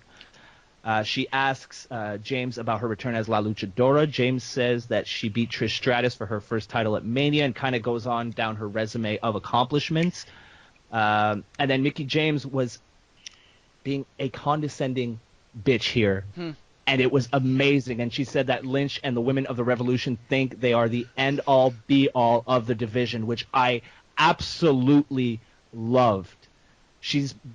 That was an excellent point, because if you think back, Trish Stratus, Lita, Molly Holly, Ivory, Jacqueline, Tori, all these, well, maybe not Tori, but all these women, they could legitimately go back in the Attitude Era. Yeah, I always, when I was doing the Attitude Era study, I always fancied Ivory was, like, unreal with a microphone, and easily have hung with anybody these days. And it does piss me off, and I 100% agree with everything that Mickie James is probably going to say regarding the Revolution from here till whenever she wants to stop talking about it. Yep, I agree. Mickie James goes on to say that the women of the Revolution almost got away with trying to ruin her legacy. But Alexa Bliss was there to kind of hold down the fort. She's been fighting against the Revolution, but always remembered Mickie James and her accomplishments. She goes on to say that she respects Bliss, and she is here because of her. Now, Becky Lynch likes to brag about being part of the Revolution, but forget about that, because this is about the reinvention of Mickie James. Love the promo, love the storyline, love where it's going. Yeah. So good. So good. I agree with that. Right after that, Becky Lynch then hits the ring, causing me to go into a rage. But Mickie James bails out into the crowd. Sorry. Oh, don't start! Straight fire! Straight fire. How about curved fire? Can we have that? Curved fire! How about you go fucking into catering and stay there forever? I can't stand this woman. I can't stand her. I don't know why. I don't have an exact explanation as to why I dislike her so much. Mm-hmm. I just really don't like her. There's only one thing I don't like about Becky Lynch, and it's Is it that she exists? no. It's the one move. The straight fire move. Yeah. And I'm thinking, Yep. and this is just me being worked and being into wrestling. I'm thinking, in that time, I know she's going to shout straight fire, and I know exactly what she's going to do. Yeah. Why don't I roll out the ring, move out of the way, go under the rope? You know, again, going back to the corner of what the fuck? Like, I don't understand why she does it. But, No, but that's wrestling, though. It's the same could be said for Reigns going into the corner, going ooh-ah before the spear, well, I guess I think it all comes down to nobody needs to watch Becky run either. So. There's that. There's definitely that. She's not quite as bad as John Cena, but, you know. So Mickie James bails into the crowd, and then out of nowhere, Alexa Bliss comes out and absolutely knocks Becky Lynch the fuck out. That was it happened so fast. Yeah. That when you're seeing something go in a certain direction, and then it just all of a sudden it's just like, and it stops. You know how like it's always so much more brutal. It's like she was a car and Bliss was a train, and they were both going in the opposite direction. You know what I mean? It's just like, bam! Oh no, you don't, bitch! You going down. It was like at first, because when that happened, I was like, oh my god, fans just hit Becky Lynch, and I was like, oh shit, no, it's Alexa Bliss, because it was the camera angle as well. Yeah, exactly. Like they cut to it just in time, and on it, I think that Alexa Bliss should have been part of this 4 horsewomen. Like, it doesn't make sense for her to be part of that 4 horsewomen group because of how sort of circle jerk like they are. But Alexa Bliss right now is, and I will argue this on Twitter if you come at me, that at Robbie Radford, like Alexa Bliss is without a doubt overall the best worker that WWE have. Overall, like she's. You talking the division or the entire roster?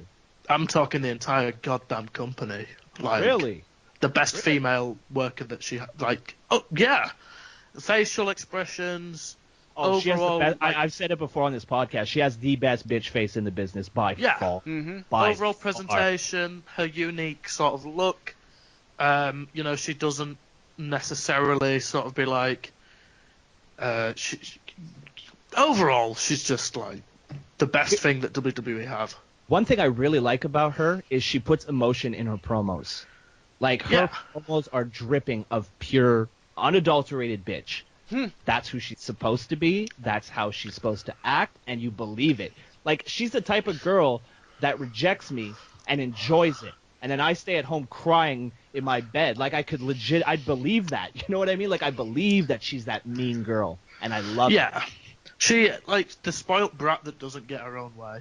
Yeah, exactly. And she'll throw a temper tantrum and also kick your ass. Yep. Yeah. I'm going to go watch Alexa Bliss matches once we're finished. I want to go see how and good... if you think of how she was basically just a manager in NXT, like, her progression is pretty fucking incredible. Her progression is pretty incredible. Totally. Because when they debuted, when all the women kind of from the NXT, or all the new women from NXT kind of debuted, I was like, why is she up there? what place does she have? You know, with the Baileys, with the Sashas, with the Charlottes, you know, the people that get all the hype. Mm-hmm.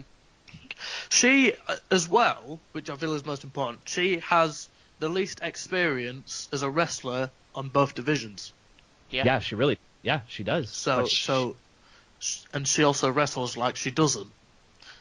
I think it's safe to say this is pretty big fans of Alexa Bliss all around here on the podcast. Like, yeah.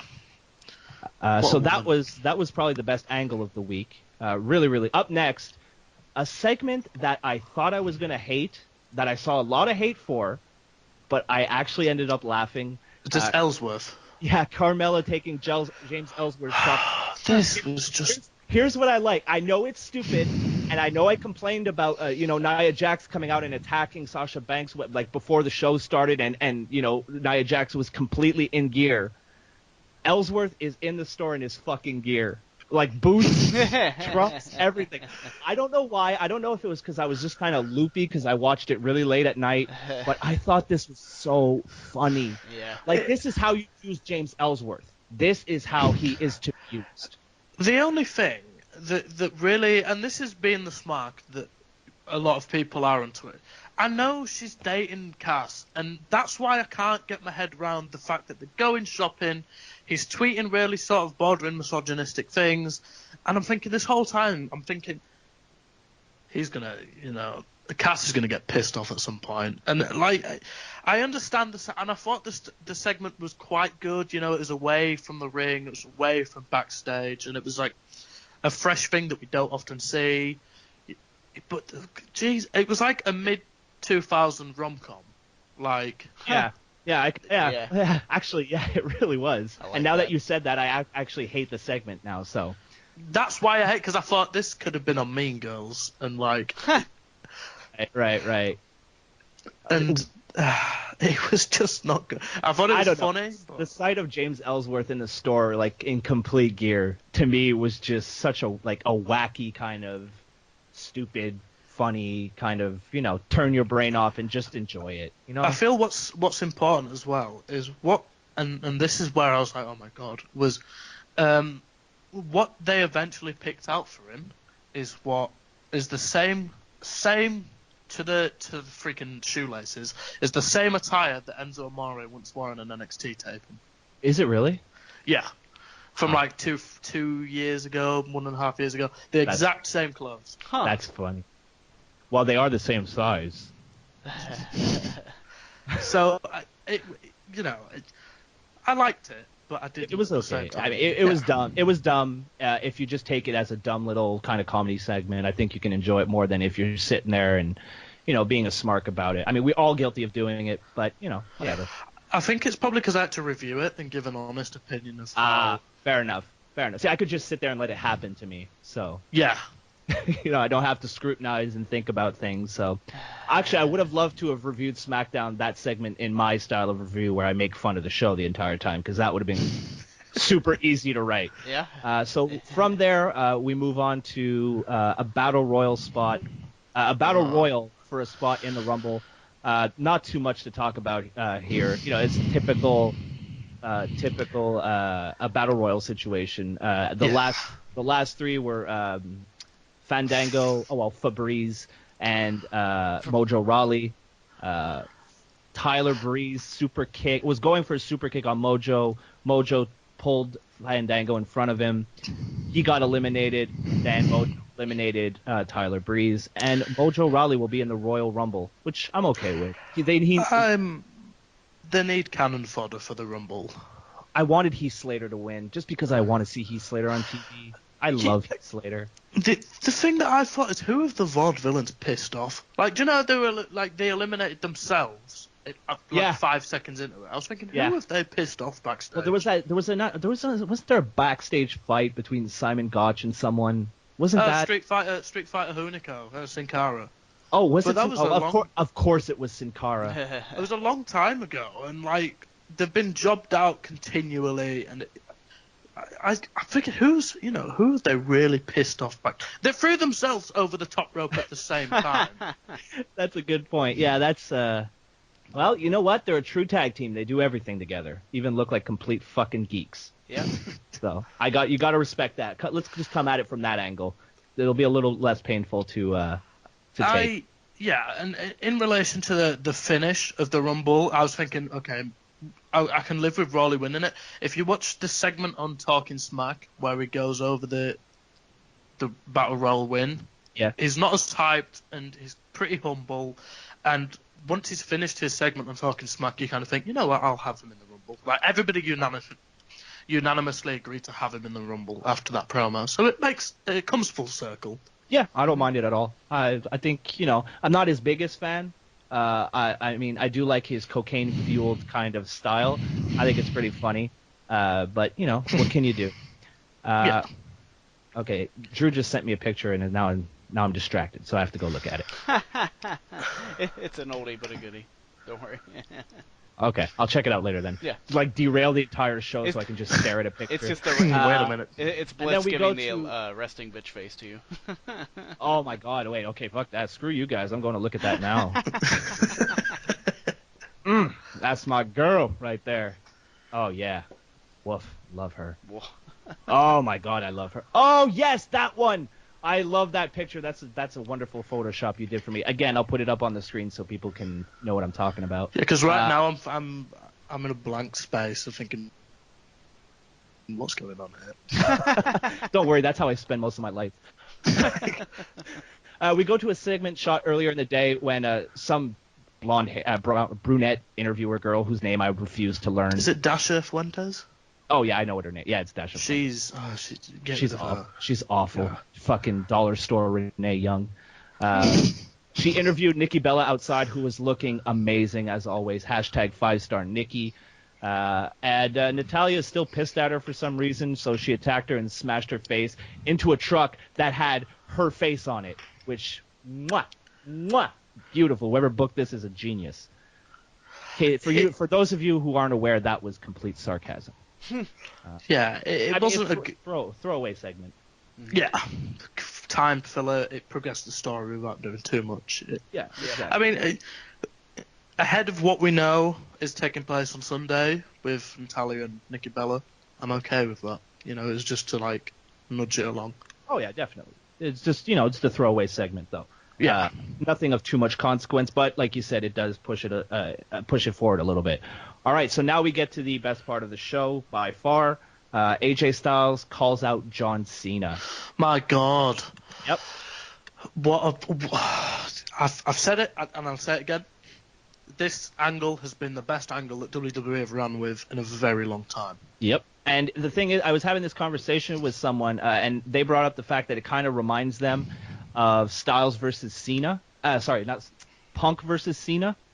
In the sense that you kind of get the feeling that AJ Styles brings out that, that badass John Cena, the one who's serious, not the goofy one, that serious John Cena, and that's the John Cena that I prefer. So this was just another fantastic promo. If you guys haven't watched it, I highly recommend you go on YouTube and check it out. It was just great. A little bit of back and forth. Styles is upset. He's not amused that he's being kind of overlooked and disrespected. They bring up the fact that he's all the way in the back of the Royal Rumble poster. And even when they circled his head, I was like, is that really him? I wasn't even sure that it was actually him. Cena comes out, says that basically that Styles is just whining and complaining that respect isn't given, it's earned. Now I'm kind of wrapping that up real quick. There was a couple of one-liners. I can't exactly remember what it was, but there was something about the Indies. That Cena said. I remember Cena acknowledged that he was like, I can't make it. I couldn't make it on the indie scene. Styles was like, you wouldn't last 2 seconds on the indies. This is it. Cena says that he didn't put time on the indies because he was built for WWE. Basically saying, I didn't need your fucking little, gymnasium. Yeah, I didn't need that. I was ready to go from day one, which I thought was amazing. The prototype? I thought that was... Does anybody remember? Yeah. Yeah. Oh, yeah. Yeah.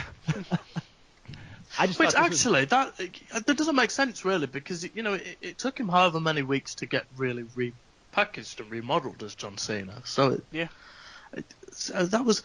But what an outstanding take on. And now we know that they've got another match coming up after this. Mm-hmm. I'm okay to see this carry on. Sure. Yep. So it'll be, and I feel like it added a nice little dose of intensity to their feud to going into the Rumble. Because if you notice, Cena was just like, I said what I had to say, peace, I'm out. And Styles kind of just stood in the ring, and I don't know if this was intentional, but he kind of looked shook. Like he kind of looked like he was kind of starting to question himself a little bit. So, I mean, I believe AJ is a good enough worker that was intentional on his part, and it looked really, really good. I really enjoyed this segment. Easily the best segment of the night. And then from there we went to Dolph Ziggler versus Kalisto. Yeah. For what it was, for what it served, like, it wasn't bad. I like how they've got JBL doing things, tripping over himself and shit. Yeah, like they had him stall. Ziggler long enough for Apollo Crews to make the save, and Ziggler just, I think he just defeated Kalisto pretty easily. After the match, Ziggler would then tease that he was going to beat the crap out of him with a chair. JBL got up. What are you doing, Dolph? What are you doing? And that's at that point when Apollo Crews made his way to the ring. And game. And then Dolph just kind of peaced out. From there, we go backstage where Naomi is in the ring. We cut backstage, and we see that Nikki and Naomi's intended opponent, Natalya, are brawling backstage. The referees broke them up. Then Naomi gets on the mic, says that it ain't going down like that, y'all. Says she wants an opportunity and won't leave until someone steps up for the match. Alexa Bliss arrives again. I've just seen the picture. Yeah. And then she says she won't accept the challenge from anybody, and then asks, "Who are you again?" Which was sick burn. Then Bliss says that Naomi isn't worth her time and tells her to say hi to obscurity for her. That was good. Love that. Mm-hmm. Love. Feel the love glow. that. Her entrance is cool, though. It is. Her entrance is really cool. I like to take ecstasy right before she comes out if I know she's coming. Oh, yeah. I've used the same joke since she went to that entrance. I'm like, well, it's time for my weekly dose of MDMA. It was, I like everything about the women's division on SmackDown at the minute. Yeah. So much going on. It's so solid. I think going into Sunday, you've got 3 or 4 angles going on. Yeah. Easily. Then finally, our main event for the evening. WWE Intercontinental title, fucking millennial, Intercontinental title lumberjack match between champion Dean Ambrose and The Miz. You know what? I love lumberjack matches more than probably sort of humanely should be enjoyed, and I enjoyed that. Once I found out when Daniel Bryan was like a lumberjack match, I was like, best show of the year. Like, the Miz, the amount of times they actually utilized the lumberjacks was great for the Miz, because the way the match was presented was that the Miz wasn't really going to do any of the work, and he was going to let everybody on the outside do it. Yep. And it worked so well. I totally and agree. It was great. 5 stars. 6 stars. 7 stars. Let's just get ridiculous with it. But yeah, I thought this again. The Miz, you give him the ball and he runs with it. Mm-hmm. And he made a match with Dean Ambrose in it enjoyable. So what can you say? What more can you ask for, really? It was good. Oh, it was great. So I think that pretty much covers SmackDown. You guys got anything you want to add before we wrap this SmackDown review up? Nope. Solid show. Let's do this. Who had the stronger show this week? SmackDown not by quite a way, but I significantly enjoyed SmackDown. If you took, the way I always look at it is I take out the good segments from each show and put them next to each other, and SmackDown definitely wins. Yep. I'm gonna, as much as I want to disagree with you guys, I'm gonna have to go with you. SmackDown was better, even though I didn't enjoy SmackDown as much as I typically do. You're gonna have a slower show every once in a while. I felt this one was a little bit slower than previous weeks, but still better than Raw. Yeah. Mm-hmm. They're both, as go-home shows go, they were both okay. Yep. I'm excited to tune into the Rumble after Tuesday. After Monday I wasn't, after Tuesday I am. Yeah, I'd say that's fair enough. I mean, the thing about the Rumble is I don't care how many years I watch them, I always look forward to it. I don't care how many, and I think it's almost a bad thing because I get so excited for it because it's a thing that where anything can kind of happen. It can be really exciting and it kind of sets the pace for what's going to be the next couple months of storylines. Mm-hmm. And past couple years have been mostly disappointing. But I can't help it. I mean, I've seen every single one. So I always look forward to the Royal Rumble. Yep. So yeah, it's one of the big four. So it'll be very interesting to see what happens. Does that mean you want my Royal Rumble hot take? I think now would be better before we actually get into the prediction part of the show. Yep. Here we go with Drew's hot take. Well, Take it away. It is kind of a prediction, and it's going out there. I have no evidence whatsoever of this, but this would be the way I would go if I was WWE and the way they should be thinking, which they've been promoting this Rumble as like, quote-unquote biggest Rumble ever, and it's in a stadium that's bigger than normal, and they want to feed off of something they know has been successful in the past. So if we look back at 2016, what was the best single television show they had all year? I'd say the CWC. Well, I mean, like, as far as, like, Raw and SmackDown goes, what would be the best? Oh. And in my opinion, it was the first episode of Raw post-draft. Yeah. Since the draft, yeah, I'd have to say it was the first one that was the best one. So I would say if they want to give it some surprise, if all the cards lined up and the health is there and everything, I can see Finn Balor winning the Rumble. I know he's training. Yep. I don't know how much insight do you want me to provide in on this? As much as you want. Much, I just know yeah, I've read some rumors where it would be a pretty close they would in the next couple days it would be the go or no go for him. Well, he's going in for medical tests this week. Yeah. To determine whether or not he's cleared, so he could be in the Rumble. That would be huge. That would be huge. And it would from be what I know, from what I know, he's passed them all. And he not maybe passed them with flying colours, but he passed them enough that they compared it to how Rollins wasn't particularly ready to go straight away. Sure. After enough when to be he in a came Rumble. back. Yeah, he to serve the purpose of not taking any big bumps, to take any spots, he's ready to go. Yep. But they're the not Rumble ready would to... be the Rumble would be a perfect place for him to do that. If they want to end this show on a note where they know people won't be disappointed, that would be the one to do it with if they could. Have Roman Reigns win the Universal Championship and the Rumble. Yep. Face himself, make him look strong. Yeah, make himself. Vince is gonna take him back. Say, okay, Roman, pal, listen to me, pal. You gotta make yourself look strong out there. You gotta do it, pal. # make Roman look strong. Which, by the way, is like my favorite hashtag to use ever. Like, I like using it in like completely unrelated, not wrestling tweets. Like you just reply to somebody, # make, like, oh, why is it raining today? # make Roman look strong. That's why it's fucking raining. He looks stronger wet.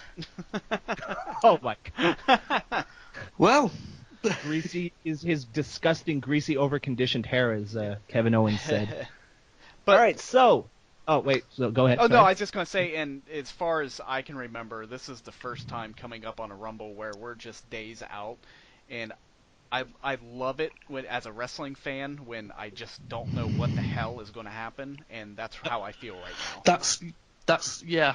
When we come to the match itself, I've said the same in the preview. Yeah. All right, so we'll run down this pretty quick. Sure. We got kickoff show. The team of Cesaro and Sheamus versus Luke Gallows and Carl Anderson. I'm gonna go Cesaro Sheamus. I think they're gonna keep it on them. I've put, and I'll stick with it, I can see Sheamus and Cesaro retaining, but I wouldn't say no to the club winning this or down the line. Yep. Either way, I'll be happy. I don't really mind who wins. I like the team of Sheamus and Cesaro, but I also like Luke Gallows and Carl Anderson, even though they've been pretty much portrayed as geeks the entire run. I wouldn't mind having them legitimized with a title win. Yep. And maybe hold on to it for a while. That'd be cool. I totally agree with everything you guys have said so far, so I'll go out on the limb and say just from the fact that they got the kind of almost won last week on Raw title win, I think they'll pick them up. All right, cool. I like that. All right, up next we got Nia Jax versus Sasha Banks, again on the kickoff. I have said two stars that have rightfully earned their place on the pre-show, engaging in a fairly lackluster feud that came off the back of Sasha Banks losing to Charlotte in another Raw Women's Championship match. I don't think a loss harms Sasha Banks, considering she's in the title picture for a year. Yep. But Nia Jax could really do with a big victory to stake her claim. Because she's hinting at the title, like, because she's like, I'm going to beat up Sasha Banks and you watch Charlotte. So I think Nia Jax is going to win this. Yep. Yeah, I think it makes more sense for Nia Jax, especially considering that if Sasha Banks beats Nia Jax with a busted up knee, what does that do to Nia Jax? Yep. She has nothing. The only person that has anything to gain here is Nia Jax with a win. Yep. Sasha Banks doesn't really gain anything from beating Nia Jax, but Nia Jax hasn't had like this big match yet, and Sasha Banks would be like a good opponent to get that credibility on, to get the credibility on Nia Jax by having her go over. Yep, I agree with. I think the two things there key is Sasha can lose and not look so bad because of the knee, and the fact that if the WrestleMania rumors are right and we're going with the 4-way, then Nia needs a reason to be in that match. And that would be a win. Exactly. Perfect. That's a really good point. Yeah. So I'm going Nia Jax. I guess you guys are going with her too. All right, cool. So up next, we got more women: Alexa Bliss, Mickie James, and Natalya versus Becky Lynch, Nikki Bella, and Naomi. Champs team. Whoa. Yeah, I've gone the same way. They kind of I think they can go one of two ways with this. I think they're either going to go that the champs team, Bliss's team wins reasonably straightforward because they have got the better team, or that it all looks well and done, and Mickie James abandons the tag partners, and she's been in it for the championship all along, and that's the title picture they go with starting after the Rumble. I hope that happens. That would be awesome. So you've got really good. an Alexa Bliss, Mickie James feud for a while. They can go either way. It's going to go that way from what I know. It's going to go Alexa Bliss, Mickie James sooner rather than later. But it depends whether they pull the trigger on Sunday. Yep, I like it. That being said, I'm still going to go with Alexa Bliss, Mickie James, and Natalya over Becky Lynch, Nikki Bella, and Naomi. Yeah. All right, so we got Rich Swann versus Neville for the Cruiserweight Championship. I think we're all in agreement here. Neville needs that win more than Rich Swann. Yeah. Well, not that he needs it, just to get that title on him. Well, I think it would do much better. And I like now on Neville, it feels. Yeah. Yeah, and I like Rich. I think he's great at what he does, but his title run honestly has been long enough. Like, he's done with it. The problem is that until Neville until Neville returned. Mm-hmm.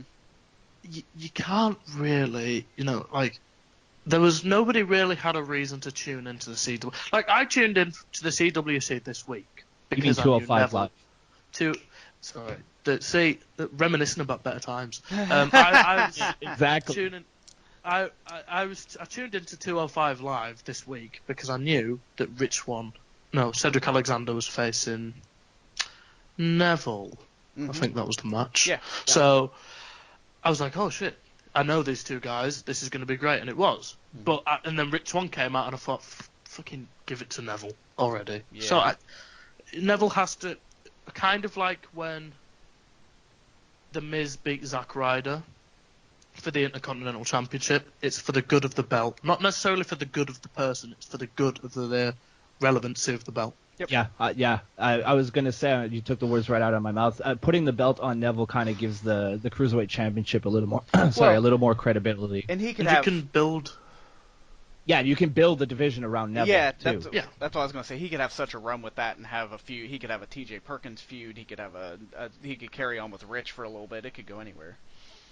Give it to Tozawa after a while. Yeah. Oh, Neville versus Tozawa.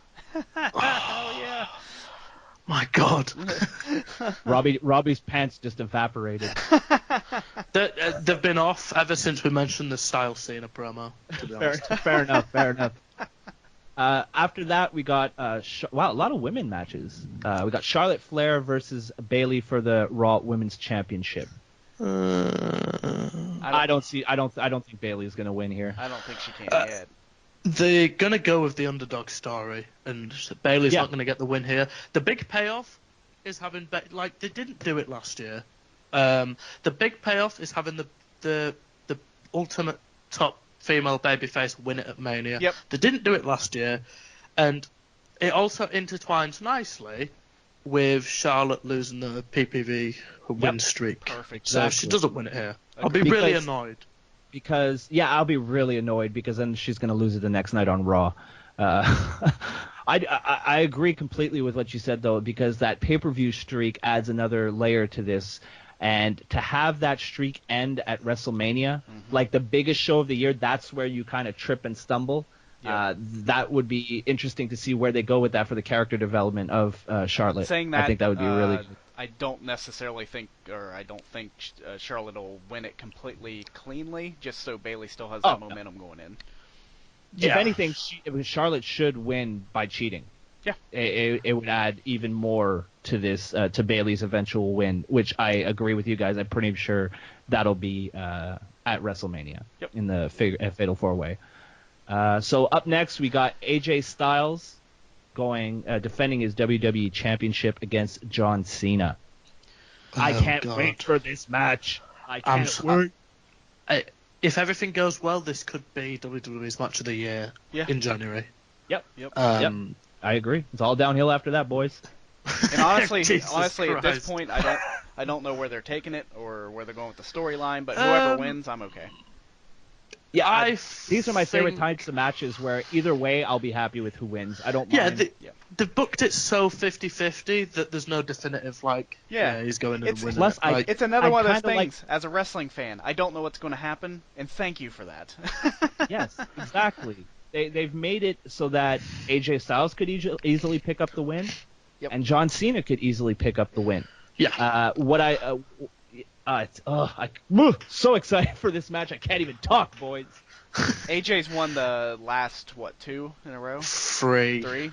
Three in a row. I think it's 3 in a row. Yeah, then I pick Cena to go 2 over. or 3.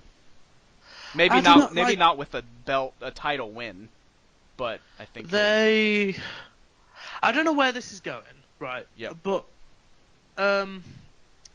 either way, the title will be defended at the Elimination Chamber less than 3 weeks after the Royal Rumble. That's valid.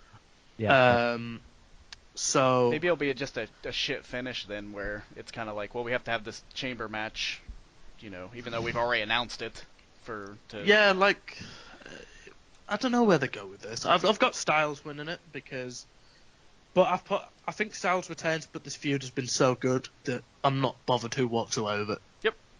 Those are my favorite matches, where the outcome doesn't really matter because you can just sit there and enjoy the ride. Yeah. I'll agree with Robbie's pick. But, you know what? I'm going to go John Cena for the simple fact that I would fucking love to watch Twitter have that meltdown. Can you imagine John Cena and Roman Reigns winning in the same night? I would love that. I honestly would. I'm gonna go. Everybody knows. I don't even have to tell you guys my prediction. I'm gonna go with Owens because that's my boy. But holy shit, Reigns wins, Cena wins in the same night. The fucking smart marks will implode on themselves, and it's gonna be so entertaining. The reaction on Twitter to that might be actually more entertaining than the Royal Rumble pay-per-view. Yeah. Because the people that take this shit really, really seriously, they're my favorite people.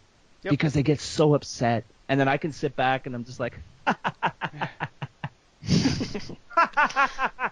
you fucking Mark. It needs, But like I said already, it doesn't matter who wins for me. I don't care. I just want to watch these guys go at it for 20 minutes. That would be great. Yep. I love Styles. I got nothing but love for John Cena. It's just going to be a fun match to watch. And then, oh, sorry, go on, Robbie. I was just going to say, let's bear in mind that this is a 6-hour show. There is that. Yeah. There is that. They can go 30, 45 minutes. I hope And so. like that would be WWE can say produce a match of the year, and they will do it. Yep. So Now, yeah, go on. Sorry. I predict a 5-star match. Is all I'm going to say. There you go. There you go. You heard it here first, ladies and gentlemen. So if he's wrong, you can send your hate to @RobbieRadford on Twitter.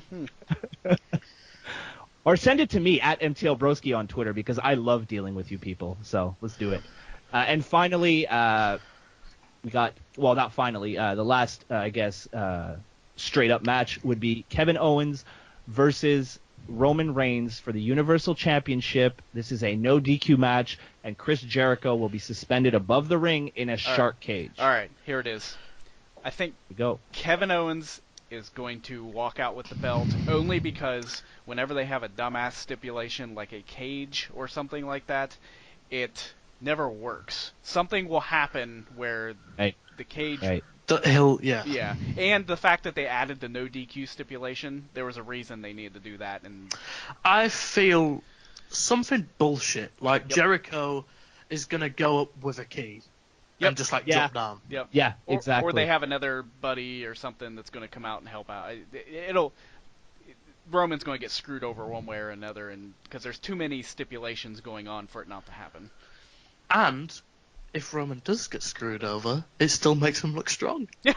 Because he got screwed over. There you go. That's all that matters. That's all that Robbie knows. Yep. Robbie knows what's going on. That's all that matters.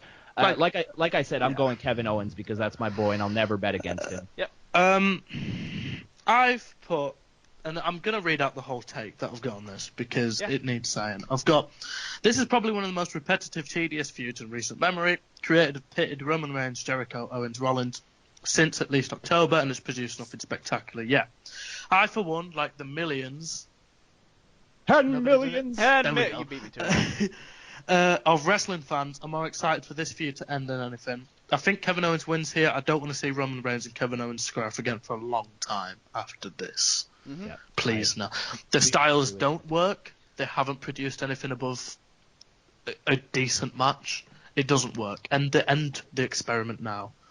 Yep. Yeah. And I think whoever is going into WrestleMania with the Universal Championship match, I think that, I mean, at this point, it's so weird when you have two world titles when saying this, but I think Kevin Owens should go in the Mania with that belt only because I think there should be like a solid champion that's had the belt for a while going in the Mania with it. Yeah, you can't flip-flop the belt into Mania. Yeah, exactly. I mean, you could, right. If it was like, if you're talking about, like, unless it's like Flair Steamboat, you can't flip-flop the title of, like Styles and Cena, I feel, could have the final showdown at Mania. Roman Reigns and Kevin Owens having the final showdown at Mania after about 6 months of just garbage doesn't work. Yep. Yeah, we've seen it so many times. You don't want to put something super repetitive on a Mania card. Yep. So whoever, yeah, I mean, I hope Kevin Owens retains his title because, like I said, that's my guy. But I wouldn't mind him dropping it either. So all you people on Twitter who are dying to talk shit when he loses the title, I don't care. I kind of hope he does lose the title just so he can get away from Roman Reigns. Yeah, but there's the rematch. No, never. It's done. After this, it's done. If he loses the title, just done. Over. Finish. Get Owens to do something else. Go over to Jericho. Have him blame Jericho for not being able to think of something to get out of the cage. Something like that. Have them feud. And God, give us something entertaining, please. You did make it. Also, there is that. the house shows after. Take this with a pinch of salt because it's house shows. The house shows advertised after have got the Big Show versus Brock Lesnar and Kevin Owens, Seth Rollins for the Universal Championship. So take that with what you will. Yep. Card subject to change. Yeah. Yep. All right, and finally, guys, the 30-man over-the-top rope Royal Rumble. Nice. Who do you either see winning, or who would you like to see winning? Because I feel like predicting this kind of almost impossible to a certain extent. Yeah, because especially this year, because there's maybe, I'd say at least out of the 30, maybe there's a good 10 guys that if they won it, something could come of it. I think, and this is a shoot. I think that creative backstage have got a freaking dartboard, and Vince McMahon closes his eyes, throws it at the dartboard, and goes, "He's winning," and that's it. Yep. By dartboard, do you mean the Raw roulette? Fuck it, yeah. Like that's how I generally spin the think wheel, make the deal. Because in a way, as bad as the booking has been, we still don't have a definitive. Like we can pick from 10 guys, as you said. So the booking has worked quite well for this. I've got two names. Love it. I've got either Samoa Joe to turn up on my, because he's not been on NXT tapings for a while. He's moved up anyway, from what I gather from all the corners of the internet, or The Miz. Yes. Yep, that was one of my picks. I don't care what happened. Like, my ideal entrance, and this is being a dick, is that maybe it's number 30, Daniel Bryan's music hits, The Miz comes out. Yes. Sits at ringside. Like, if you have it where The Miz sits at ringside like he did last year, and then somebody thinks they've won it, he sneaks in, throws him over the top and wins it, that's the best booking for The Miz that you can have. The Miz is like... Especially having no clear path to who's going to be going for the WWE Championship at Mania. Yeah, at the moment. And if the Shane versus AJ Styles match that's rumored is going to happen, that's not going to be for the title. So putting it on someone like The Miz, why not? Yeah. Yep. Why not? Who better than him right now on SmackDown? Yep. Nobody can probably talk a promo hyping something up.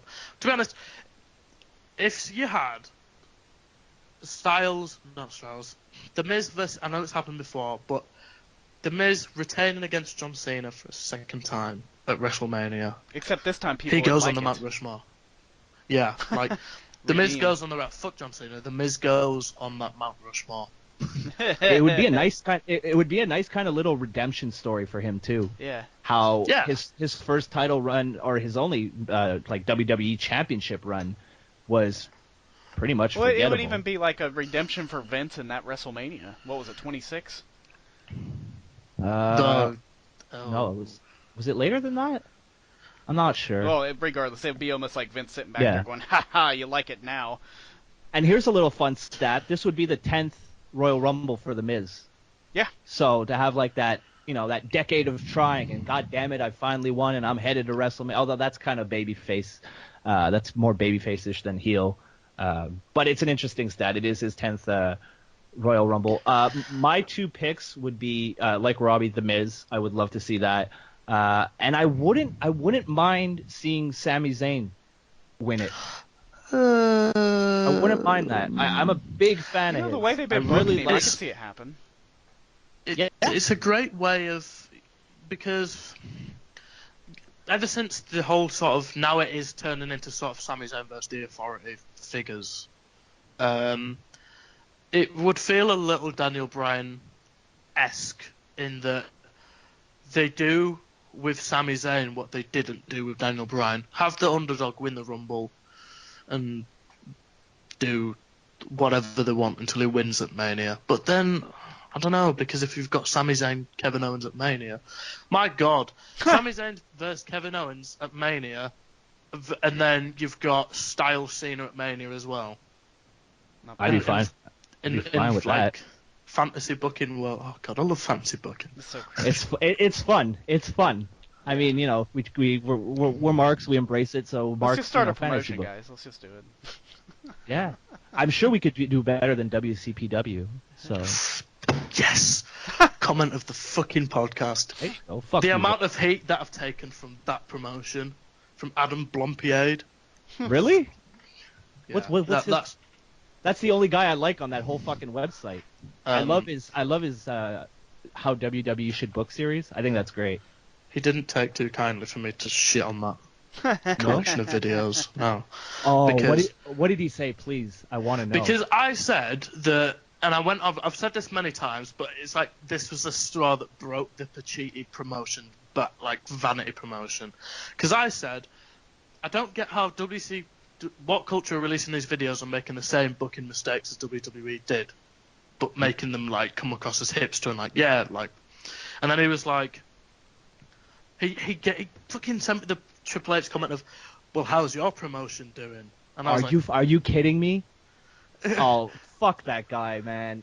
This is my problem with a large majority of the indie scene, is that they're fucking wrestling hipsters. Oh, I don't watch WWE. That shit's too commercial. I only like to watch indie matches. I hate to tell you guys, and this is some truth that I'm going to drop on you guys. The indie scene is a bunch of guys trying to be what they saw on television as kids. And what did they see as kids? The WWE. Okay? Sorry. I hate to tell you, but these guys all want to make it to the big show.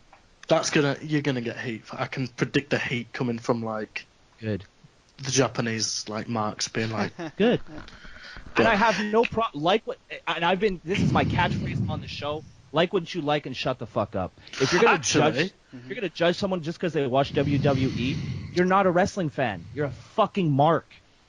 I've just thought, how about Shinsuke Nakamura being in the Rumble?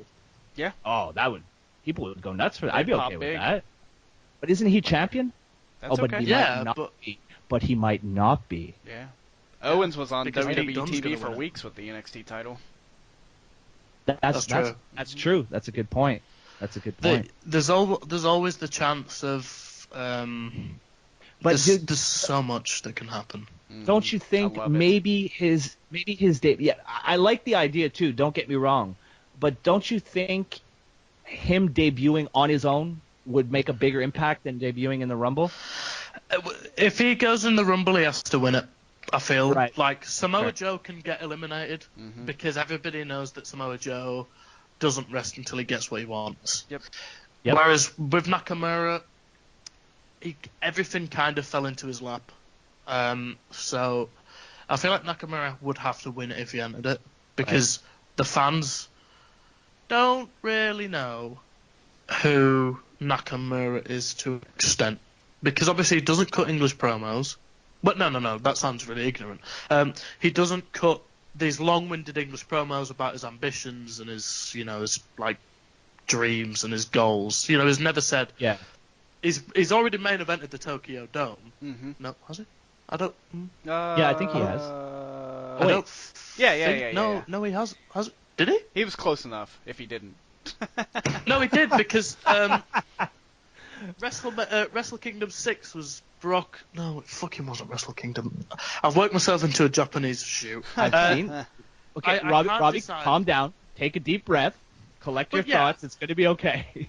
Moving off the point, I feel that I'm googling Wrestle Kingdom events as we speak. I feel that if somebody like Nakamura enters the Rumble, he'd have to win it, just because he's not too well known. Everybody, like, how many people have the network? Do you think that watch SmackDown and Raw on a regular? Not a big Like percentage. Maybe 1.5 million. I think that's their subscriber base. And not all of So- them watch NXT. No, exactly. So, I do agree though that if he does show up in the Rumble, he has to win it. Because there's more chance that people pop for Bobby Roode, I feel, than That'd be awesome. Nakamura, just because of his. Oh God! Please tell me it is. well, because the Japanese wrestling is kind of like a niche in the overall wrestling world, right? Like you have to be a big wrestling fan to go and seek out, foreign, Yeah. not necessarily like a foreign promotion, but also with like most of the time like a foreign commentary over it, right? But I love Japanese announcing. I don't know what the fuck they're saying, but they all sound so into it. Yeah, he did fucking main event because I remember the stipulate. Yeah. Didn't he face Well, where was Okada or Styles? somebody?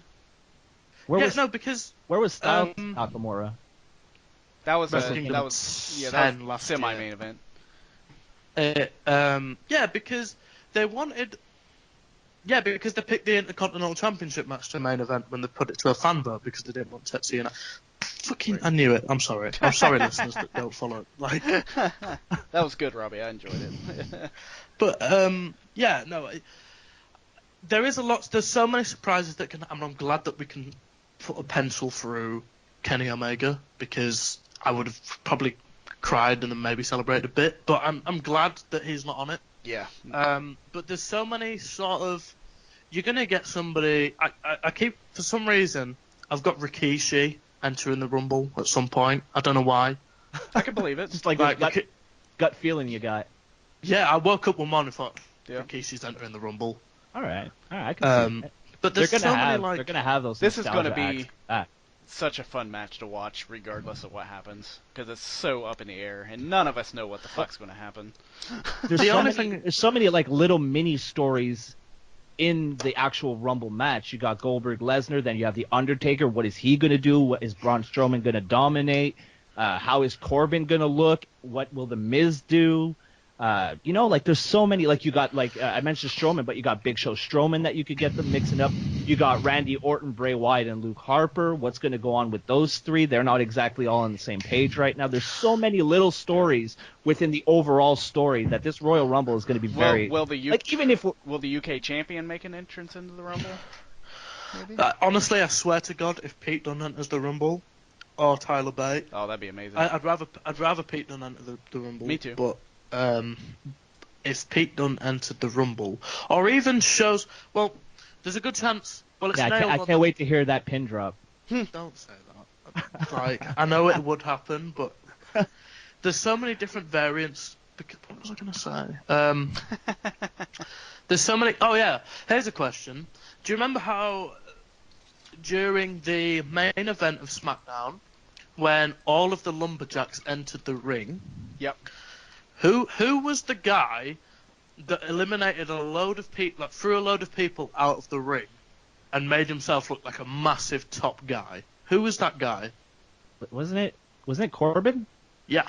So I think that Corbin, from now between SummerSlam, and this is a hot take, I think at some point between now and Survivor Series becomes the top guy.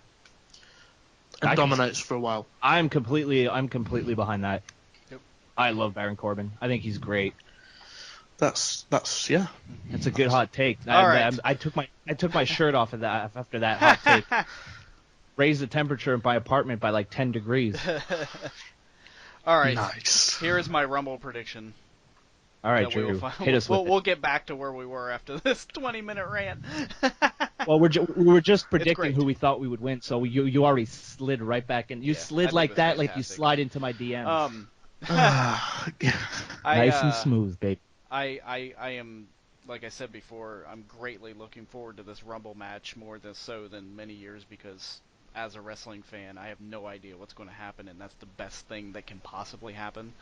And I think Joe will be in the Rumble. I think he'll get eliminated, and I'm doing a complete shot in the dark, like I said when we started this. But I think Balor's going to come in, win the Rumble, and then start back his Universal title reign after WrestleMania.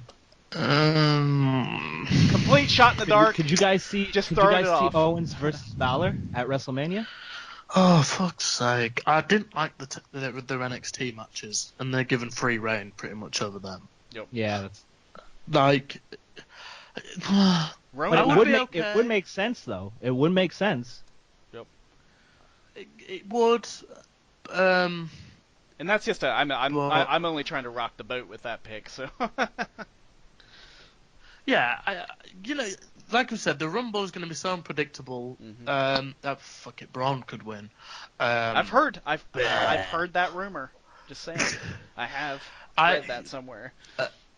I would be okay with it. There's only one person one person I do not know. Two people I don't want winning the Rumble on Sunday. Right. Goldberg.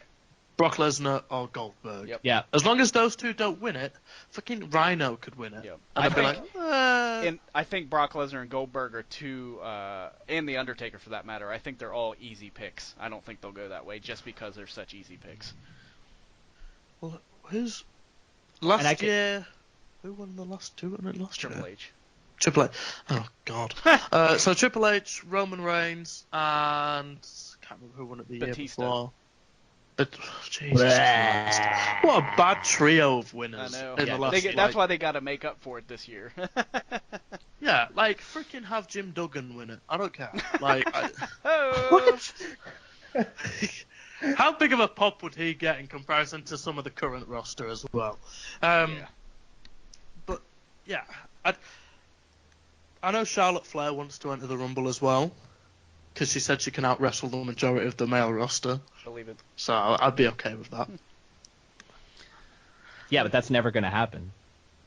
Well, I mean, Karma entered the Rumble and Beth Phoenix did. Yeah. Not Casey. They were just Karma, promoting all over WWE's website. Like, remember when Beth Phoenix was in the Rumble? Yeah, but this is different times now. That's true. But yeah, that must. But I also think that they're gonna next year. Well, they will have a female Rumble. Yep. Just like this year, they're gonna have a female equivalent of the Cruiserweight Championship tournament.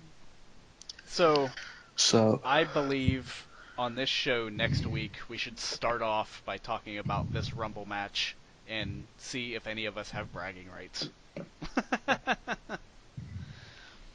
Oh yeah, yeah. That's pretty much what's going to happen, I think. Yeah. I'm just thinking, who and this is quite a different scenario. When the closing credits of the WWE happen, who is going to be the person pointing to the WrestleMania sign? Like, most realistically. That's so hard. And that's it's why so it's hard great. to It's call. so hard to figure out this time because it doesn't help that you also have two championships. So it could. Yeah, exactly. Which title is going to be the Rumble winner title? I think a Raw guy is going to win it. I do too. There's more Raw guys in the Rumble. Yeah. A lot more. I think SmackDown's got enough going on with their title that they don't need a Rumble winner. You know, actually don't. No, they really don't. They really don't. I'm just gonna go with. I'm gonna go with like, Sami Zayn since I think it's gonna be a Raw guy. I'm just gonna go with him just because I think there's an interesting kind of story to tell. And you know what? I give you props for that because I haven't heard that, and I think it's a interesting pick. I like him. And especially after winning a match to get into the Rumble over Seth Rollins, that's kind of interesting. Exactly. That's after the match when he actually beat Rollins to get into the Rumble. I was like, all right. If he was just in the Rumble, I wouldn't think anything of it. But the fact that had to happen. If he was just in the Rumble, we wouldn't be having this conversation right now. Yep. In fact, whilst you guys are talking, I'm going to check the favourites of who's favourite to win it currently. I think I saw Balor. Balor was added to that. Oh, here we go. I have it up already. Well, it was when I said it, then all of a sudden it got added to the. Oh, Jesus Christ! There you go. The top three are gold. Well, I don't know how these. I think this might be a couple days old, so it could have changed. But the top five are Bill Goldberg, Randy Orton, Braun Strowman, The Undertaker, and Finn Balor. That's your top five. Yeah, they're exactly the same. And so then Orton's currently the favourite. What about after that? We got Samoa Joe. Yeah. And then Jericho, which actually I wouldn't mind Jericho winning as well. So we'll have to see. Nakamura's quite high up. Yeah, he is actually. Gosh, Shawn Shawn. Fucking Ryback. Ryback has got a better chance of winning the Rumble than somebody like Doc Kenny Gallows. Omega. Kenny Omega is in there too. Hulk Hogan, 200-1. Somebody put money on that. Jack Swagger, Jeff Hardy, because he's not even in the company, but fuck it. Oh god, these are great. Somebody put Daniel Bryan. Okay, I want to change my pick, guys. Daniel Bryan's gonna win it. He's gonna say, "Fuck you, Vince." I think. No, I feel like this is a good part of Kayfabe Today Podcast. We're promoting gambling. Right. Go look at the statistics on the local gambling site. Right. Yeah, make an informed decision. Make yourself some money. I'm actually on Forbes. I am. Seeing as I've got a new job working at William Hill, the betting company, so obviously I went straight to endorse William Hill. There you go. There you go, Robbie, being a good little corporate slave. Nice. Selling my soul. Hey, speaking of which, I was thinking if any of our listeners want to join in, if we get this out, what is today, Thursday? We probably could. Anybody that wants to use the hashtag KTRRpool, you can hop in our Royal Rumble pool, and we'll do a number pick. Oh, yeah. Right, there you go. So do that, guys. Yeah. KTRRpool, just hashtag that, and we'll try to get you in. Also, since the podcast is now on my YouTube channel, I want to kind of incorporate some video to the audio. Mm-hmm. So what I was thinking of doing is maybe have the listeners maybe vote on either a match of the week that was on either Raw or SmackDown, and I'll put it at the end of the podcast, or just like if we have like with the Royal Rumble coming up, let's say their favorite Royal Rumble moment.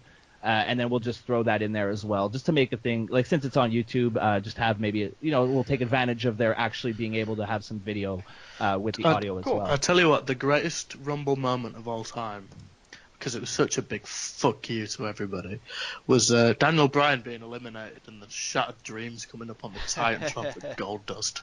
That was the greatest moment in Rumble history. Yeah, because they planned that out. Yeah. No, that was just like, fuck you, you fuckers. You're gonna take what we give you and you're gonna like it. And the fans were like, oh no, we're not, sir.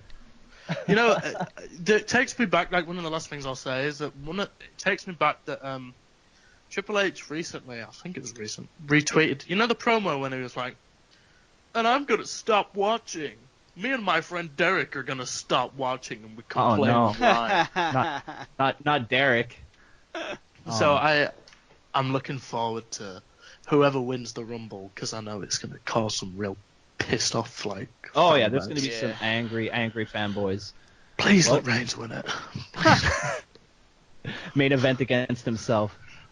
Well, boys, I think we've extensively covered what's going on in the WWE this week. Yeah. So, good show. 2.5 hours. I think this is the longest show we've ever done. Yep. It might be slightly cut down with because there was a little bit of banter that wasn't that won't be included before. But good and show. You know what? Hell of a return. The best thing with Drew running the ship, nobody can tell us off for going overtime. No. Oh, look at Robbie throwing some shade at Ben. No, I'm not. I'm just saying it was one of the funnier bits that we used to get told off for, like, going over an hour and a half. This podcast can officially go as long as we want it to. Yeah, I remember the first time me and Elliot did a podcast, just me and him, because Ben had a prior engagement. We went like 2 hours or 2 hours and 15 minutes, and Ben just sent us a DM. He's like, "Are you fucking kidding me?"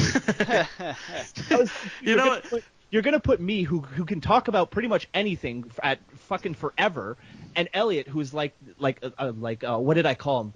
Grapstradamus, who can see into the future of the Graps. You put us together with microphones in front of us. What do you think is going to happen? Yeah. Fucking Drew just made the comment of that. It was exactly like Vince going, "This is our network. We can go as long as we want." With the Stone Cold podcast. Yeah, exactly. We can do what we want. Keep going. This is my network. This is my channel. We do what we want, boys. I have one question. Mm-hmm. Just before we get to that, Robbie, we got a bunch of fan questions, but since the show is a little bit on the long side, I'm going to keep them because a lot of them weren't necessarily like topical. They were just kind of general questions. Yeah. So I'm going to keep them. So if you asked us a question, I got them. They're on my desktop. I'm looking at them right now. Yep. But in the interest, because I got a bunch, and there's a couple ones that I think can get a little discussion going. Yeah. Next week we can just do. Next week we'll do just a quick rundown of the week's happenings, and then we'll just do another. The second half can be all questions. Yeah, exactly. Nice. That's what I was going to suggest, yeah. Sure. And I want to say right now, Robbie, if you want to come back next week, you're more than welcome to. Yes. This is definitely... AJ was like, I can't tell if this is a heel or a face turn. Yeah. This is Broski turning face. I'd say I'm a face now. Like, until you piss me off on Twitter, and then I'll block you so fucking fast. Yeah, I have one question. Go for it. You know it's WrestleMania season coming up. Mm-hmm. And do you remember we did that, like, greatest of all time Kayfabe Today roundtable podcast that Yes. probably, could have lasted, 6 hours? Yeah. Yep. Are we doing that again this year? I'm trying to peer pressure Ben and Elliot to do it. I'd really like to do that again. That was fun. Kieran, if you want to come back on, you were great. I don't remember. Who else was on it? Jack? Was Jack on it? Remember Jack? No. Let's say I'm sure we can round up some of the boys in the chat there. We'll definitely make it happen one way or another. Yeah. We're gonna NWO.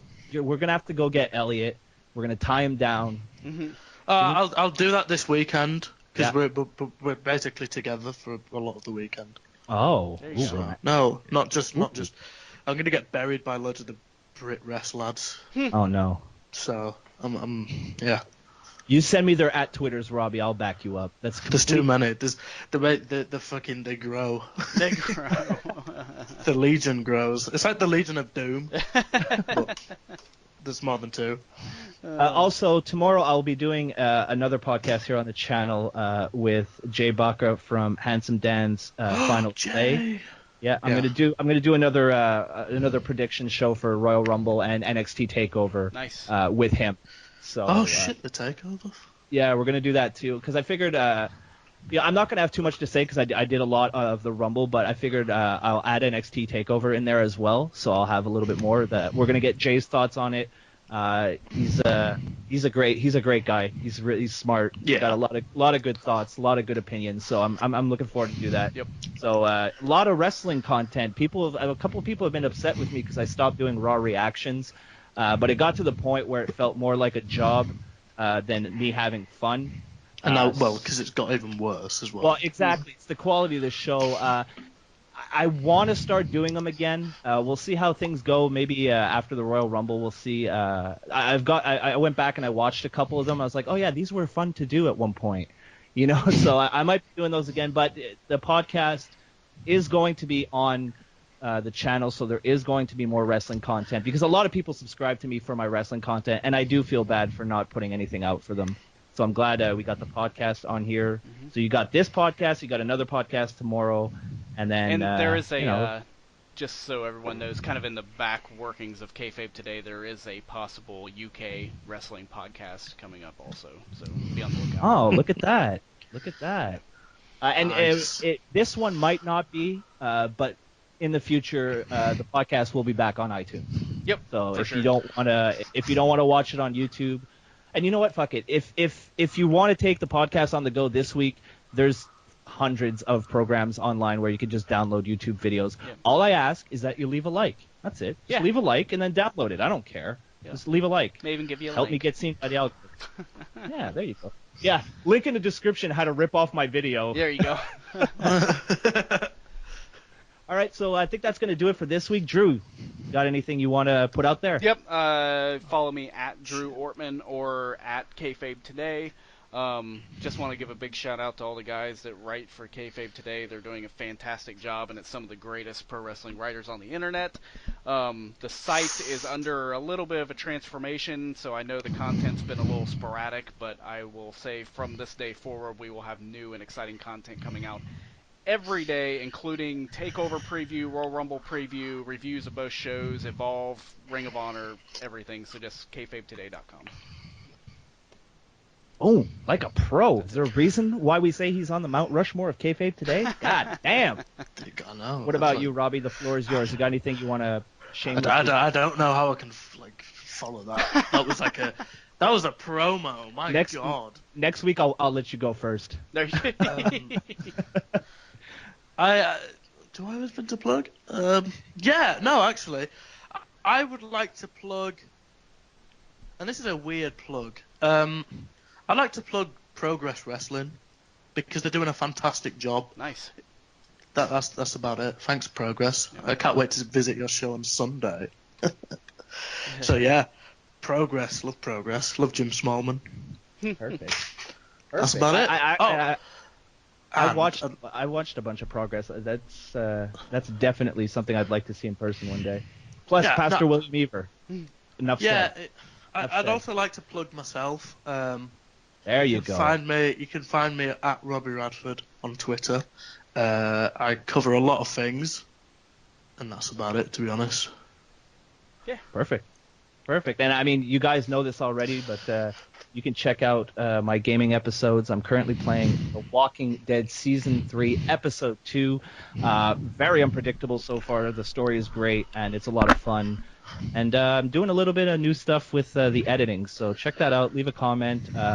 If you guys want us to cover different aspects of wrestling, be it Japanese, British, whatever, be sure to leave a comment. Let us know what you thought of the podcast. Let us know how much you love Robbie, how much you hate my angry fucking, purposely troll baiting comments. Just leave a comment. Interact. I'd really like to get a nice wrestling community going on my channel. And who knows? Maybe if there's enough of you that like this video, I'll bring back raw reactions. There you go. I'm gonna like it on all 3 fucking YouTube accounts I've got.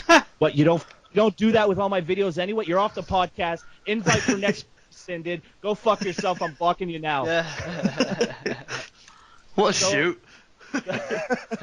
So thank you for joining us, Robbie. I think you did pretty good. And like I said, if you want to come back next week, you can come back. Drew, my loyal co-host, it's good to be back. Good to be working with you again. As always, and it will be weekly again. So yes, I kept hyping up this podcast for like the past 3 weeks, and real life happens. I understand that, but I started to kind of feel like a fucking dick on Twitter. I was just like, "Hey, it's coming! There's no podcast this week. It's coming! There's no podcast this week." So I'm really glad we sat down and banged this one out, so I can regain a little bit of credibility. Yeah. You know what I've realised? It could be worse. Donald Trump could be president of my country. Oh no, Robbie! I'm gonna go drink now. What did you do? Hey, those are alternative facts, Robbie. My favorite kind. Between this and my fucking rant on Izzy, this video is going to be disliked out of the ass. I love it. Thanks for ruining my channel, guys. It's funny. I always thought I was going to fuck up my channel. You've got help. It's the wolf pack. It is. For life. So until next week, guys, enjoy the Rumble, enjoy TakeOver, and above all, don't take it too seriously. Have some fun. It's just wrestling after all. Bye. Bye.